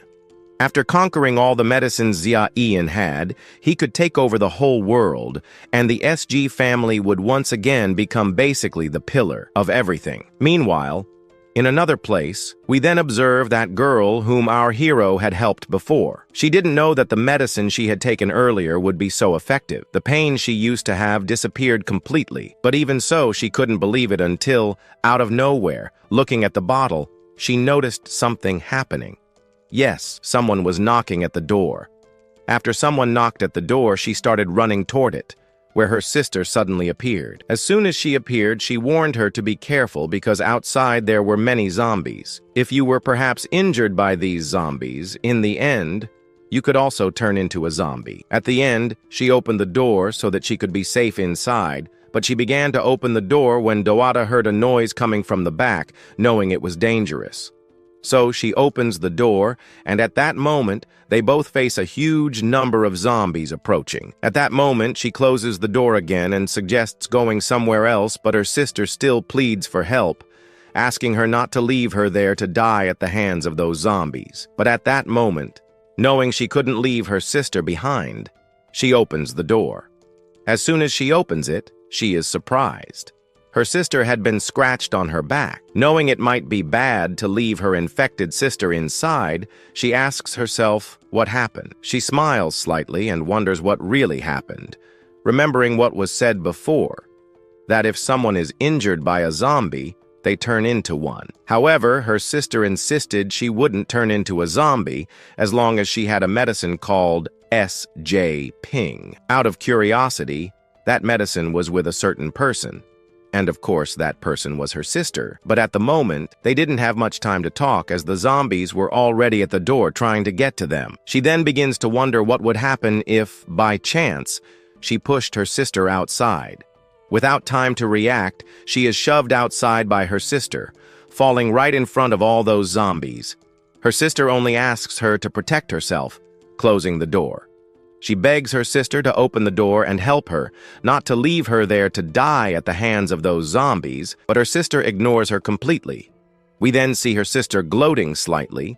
She says that her sibling had always had the best of everything, while she had always received the worst. Still, her sister ends up helping her, but now she's stuck, vulnerable to being bitten by the zombies. She asks for help again, but her sister laughs in her face. All she hears is screaming after it all ends. Maybe now she has chosen not to care anymore, as her objective is to search for that medicine. The transformation is already progressing. At that moment, she searches everywhere, and after a long search, she finally finds what she thinks is the SJ Ping. Happier than ever, she starts running toward it, but when she opens the little box, she realizes it is empty. She continues to search, believing there must be more of that medicine somewhere in her house. However, her happiness quickly turns into sadness because, in the end, she finds almost nothing, and the transformation is nearly at its peak. Without understanding what is happening anymore, she hears a call coming from her cell phone. She quickly answers it, and it turns out to be from her dear sister, alive and completely safe. She feels happy for her sister's safety, but still asks where the SJ Ping medicine is. Lowering her phone, she sees all the medicines in her sister's hands. Now, with them in her grasp, she begs for forgiveness, saying what she did was completely wrong, but it's no use. She continues to repeat the same things she said before. This might not lead anywhere. Lowering her head, she begs again for forgiveness. Our story then continues right there, right after that teacher of ours beautifully deceives her sister once again. She ends up asking her sister to stop acting like an idiot, since she had already been deceived by her sister again. And now, she apologizes to Xian, her sister. She had always behaved that way, but she always covered for her, always trying to support her sister in everything she did. But in the end, she was betrayed again by her sister. Now she finds herself in this situation. This couldn't have happened if she hadn't been betrayed, but she keeps asking for help quickly because it was taking over her body. However, her sister, the teacher, says the opposite, saying something like she should just die already or go somewhere hotter. After saying this, she disappears, while the other one begs for help because she didn't want to die. Meanwhile, on the other hand, our teacher remains completely frozen there, because whether she liked it or not, she had done something she didn't like. But she didn't have much time to talk or time to feel sad, because looking to her side, she already notices a zombie next to her. But for some reason, the zombie doesn't see her. Yet she accidentally gets startled but still manages to escape, as she somehow gains a new ability. She was about to die, but at the last second, for some reason, she became invisible to the eyes of the undead. After realizing this, she looked at herself and noticed something strange on her body. Shortly after noticing this, she starts running in the opposite direction of the undead. While running, she reaches the stairs and, in the end, sees the building's exit. She begins to run there, but she realizes her energy is basically vanishing. Something else she doesn't understand is how these undead can't see her, but she finally manages to find what she was looking for, the exit. And at this moment, when she manages to get out, she realizes that something starts happening. That thing that made her invisible disappears for a few minutes. Now she realizes she is no longer invisible. However, at the moment she notices this, she sees that the world's atmosphere is now completely ominous. She starts to feel chills and even begins to sweat as she wonders what she will do with her life. She hears the sound of some people calling her. She then turns around and finds Uncle Sheng and her sister Onayan. She even considers running towards them, but she stops and maybe realizes they might be infected. But no, they say they aren't infected and are completely fine. However, they also notice something strange about the group, so they end up leaving the building. However, here, Rusin ends up saying that the rest of the people stayed in the building. Some ended up dying, and others managed to escape. He tried to call the police, but the police never showed up. Another person standing next to Uncle Cheng starts crying and says he lost everything, his parents, his family, and well, he had just arrived in the city looking for a job, but he had no idea how he would arrive in the city and find this whole situation happening. She starts wondering what they will do now because they can't do anything else. What they think of is finding their destination. But on the other side, our teacher starts gaping as she realizes the whole city is basically in this complete chaos. But before she can even think of a strategy for them to escape, she ends up screaming behind them, saying there was a zombie right behind them and asking them to be careful. Careful. They then look back and get startled to see those two zombies staring at them here. The boy then stares back at those two while we observe Uncle Sheng grabbing that girl who was nearby by the arms, trying to escape at least. But, well, right? Meanwhile, the other one freezes. Meanwhile, one of the zombies begins to approach the group. However, at that moment, they notice that in front of the zombies there was a fence. The owner who was there in front starts shaking that gate, trying to destroy it. At this moment, seeing that it was about to be destroyed, our teacher screams for them to escape from there because they would destroy it. It didn't take long for them to destroy that gate. At that moment, so as not to be caught by those zombies, they start running in other directions to escape from these monsters. While running, we observe him going in one direction to find something to at least defend himself. While running, he finally finds something he could use for defense, a baton. At that moment, seeing this, he grabs it. The zombie, who was behind him ready to grab him, got close. But at this point, he turned around faster than expected, and after turning, he managed to hit the zombie in the face with the baton, throwing it to the ground. But even on the ground, he realizes that the zombie wasn't dead yet. Still, that zombie wouldn't be getting up anytime soon. Meanwhile, he leaves that house and ends up saying that he managed to deal with the first one. However, they had forgotten that it wasn't just one zombie. There was a huge crowd of them at the door. Among these zombies appeared one that was a bit sturdier, muscular even. At this moment, the teacher and that guy froze, while the others who were nearby saw that they couldn't do anything anymore. Really nothing at all. Minutes later, the zombies that were there started running toward the group. Our protagonist realized he wouldn't be able to fight against such a number. Then they came up with another plan: to run. So they started running in different directions. But after running for a while, they realized they couldn't run any longer. They now found themselves in a place completely surrounded by those zombies, trapped with no way out. Not knowing what to do, they started looking up and noticed something happening. In the sky, a portal appeared. From within the portal emerged a monstrous spider. Minutes later, that spider fell on top of the zombies that were on the ground and ended up destroying all of them. After destroying them, they observed the spider devouring them. After devouring the zombies, this monster then approached the teacher. At this moment, she found herself face to face with an extremely gigantic monster. As it got closer, it used its webs to capture everyone who was there, including the teacher and also her other sister. To this spider, everyone there was its meal. Now captured by this spider, she began to notice that it was making this place its territory. But at this moment, thinking that everything was over, she looked up and saw that more monsters were appearing above it. As she watched this entire scene unfold, she began to remember certain things. One of those things was about our protagonist, who specifically knew about a pill that could break the curse of turning into a zombie. So she knew that he knew something. But at this moment, the spider approached her with the intention of devouring her. Meanwhile, the scene shifts to another location where our protagonist was clearing out the weaker monsters while killing those zombies a little. Weaker from another place a little farther away, we then observe two people filming our protagonist. For some reason, he was searching for some gods. Yes, gods, to defeat, but he ended up encountering some level 2 zombies. These level 2 zombies, when killed, give you a core, and by absorbing this core, you can level up significantly. But now he has something else to do. However, the guy who was filming him earlier approaches him and starts saying that what he just did was incredible. He was also broadcasting this live to 10,000 people who were watching, but after hearing that it was live, our protagonist simply snaps his fingers and the camera in the man's hand explodes. The man is startled by this, seeing his hand completely burn. After this event, our hero looks in another direction. At this moment, he enters what we might call a market.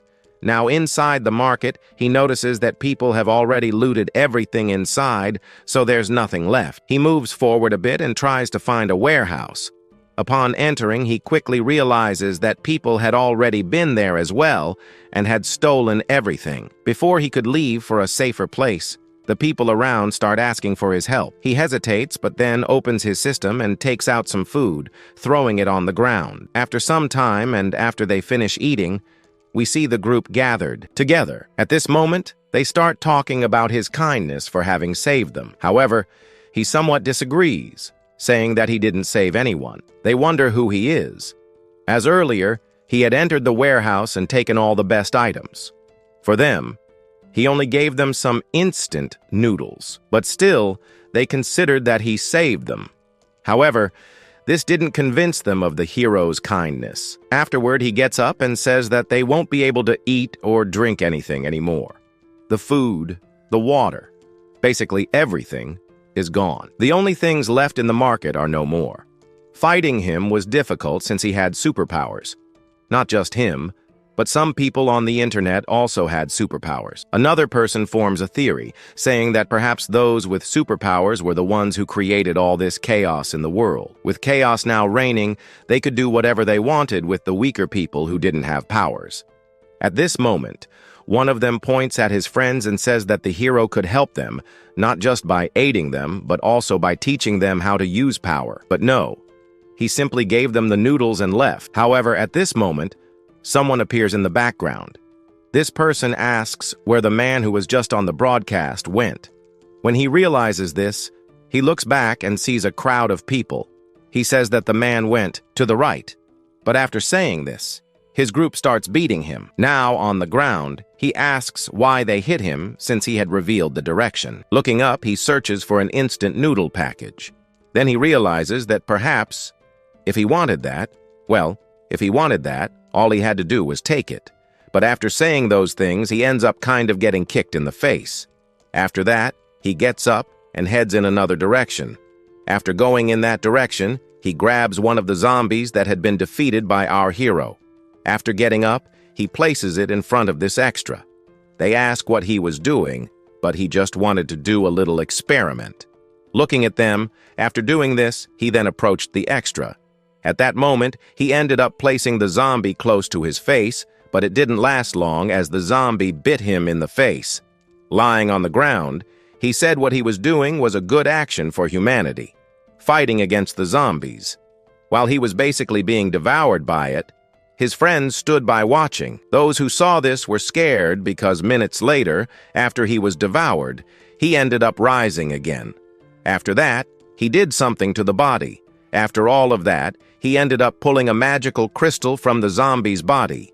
He could take that and absorb it for himself. Holding it, he also realized that when a zombie devours someone, it generates these crystals, which he could absorb for himself. He noticed that his strength increased more and more. Soon after saying this, we saw his henchmen approaching, saying that they already had 4 people with superpowers. With all that strength, they could easily reach Xian, and with that, they would manage to devour or defeat our protagonist. Finally, after saying this, he stated that the goal was to capture Xian and, in the end, defeat him. By doing so, they could gather all of Xian Ping's pills. In the end, he could transform the zombies into basically weapons for himself. But at that moment, he could finish the group that was there. They asked him to leave them alive, but it didn't help. He ended up grabbing a sword formed by his hand and, well, made a mess there. He ended up experimenting on why he was doing it, but with a somewhat, let's say, crazy face. He said that, well, it didn't make sense, but he liked it. After defeating one of his friends, the other was next. After defeating the second one, the next came. After causing quite a bit of damage, we then observed him leaving, saying that those guys were weak. But at that moment, when he said those things, he saw a light coming from the sky. He was startled by this and noticed that it fell right in front of him. Realizing this, he ran towards his Jeep and jumped on it. Then, on top of the Jeep, they started driving toward the noise. Also heading toward the noise was Xian, who had been looking for that little god to defeat him. So, he ran through the city, going to the other side. Here, he finally reached a point he had longed for. But upon arriving at that point, his eyes widened, realizing that the monster in front of him was way too big. However, the monster was already about to devour one of the people, while others were trapped in its web. Among those in the spider's web was our teacher, now caught. She wondered what she could do. Not knowing anything else, she tried using her invisibility. But at that moment, after trying to use it, she realized that nothing was happening. It seemed that her energy had now been completely drained. At that moment, she noticed that her other sister was about to be devoured. So she tried once again to use her invisibility ability. She had to think quickly and remembered that she still had Xian Ian jumping pills. However, she couldn't waste any time since her sister was already heading toward the monster's mouth. After grabbing one of the pills, she threw it into her sister's mouth. Then, she died, as she basically needed to save her sister as quickly as possible. However, her power ended up being activated. The monster, noticing her power being activated, was surprised by this. But before the monster could do anything to the teacher, it lost one of its legs. Without understanding anything, we could only observe our protagonist from the other side, saving her sister. After saving her, he then cut down the spider webs. Facing the monster now, he asked her to, "Run, Dolly!" The guy ends up being pushed forward. She runs, but now faces the monster head-on. He realizes that this spider was resistant to fire. How could he defeat it now? The monster prepares to attack our protagonist. One of its legs almost grabs him, but he ends up jumping on top of the monster spider. He then pulls out the axe from his system and, with it, finally manages to strike the monster head-on, pushing it back slightly. Now standing still, he realizes he needs to use more fire, but the monster also uses fire. However, even with its fire, it was not enough to stop the fire of our hero. Realizing the spider was at a disadvantage, it lets out a loud scream. Our hero notices this scream isn't a good sign because looking to the side, he sees small spiders emerging from inside the buildings. Looking to the other side, he sees the same thing and realizes he's now surrounded by these spiders. Meanwhile, elsewhere, we see the group with that traitor advancing while simultaneously destroying some zombies and collecting crystals. With the number of crystals he absorbed, he notices he is about to level up, but one of his comrades points in a direction and notices something up ahead. They stop the jeep and see someone fighting. Perhaps it was Jia Ian, as there was fire there. One of them considers intervening until another warns to be cautious, because looking up, they see a spider. Upon noticing the spider, one of them uses a blade to test their luck, but the blow isn't enough as the spider resists. Others fire bullets, but it's useless. The green one tries his luck, but even his strongest punch isn't enough to defeat or kill this weak spider. However, after trying a bit more, he succeeds. After defeating it, he notices the smell of the liquid resembled that of a crystal core. While observing it, he notices something else happening above. A giant spider was essentially on fire. Looking closer, they see a person. It was Jia Ian. They even consider putting their plans into action but realize he's fighting and killing the powerful spider. One of them then thinks of a strategy to let our hero drain the monster's life, then attack him and steal what belongs to him. Once he does this, his power will increase significantly, and in the end, it will be Jia Ian's end. While discussing this, we see on the rooftop the spider facing our protagonist.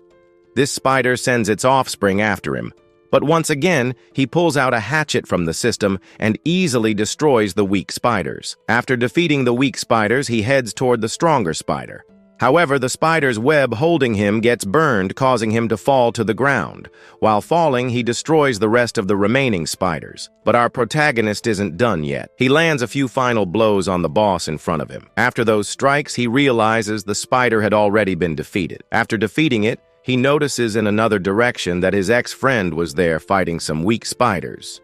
After defeating some and others, he also licks and drinks the blood of those spiders, leaving our hero completely surprised to see that Jia Ian had finally become something extraordinarily strong, as he wasn't this strong in his previous life. His people then say that his strength now compares to that of several fighters combined. They believe that if all three of them unite, they could defeat Jia Ian easily. But after defeating Jia Ian, they could devour those spiders. While they talk about this, our hero jumps on top of them and says that it was disgusting to eat spiders. Not even a zombie's appetite could handle that. But at this moment, our protagonist didn't have much time to talk with these extras. So, he points in the opposite direction and says that this spider here wanted to pay them a visit, since at this moment, Mother Spider realized that her babies had been devoured by these humans.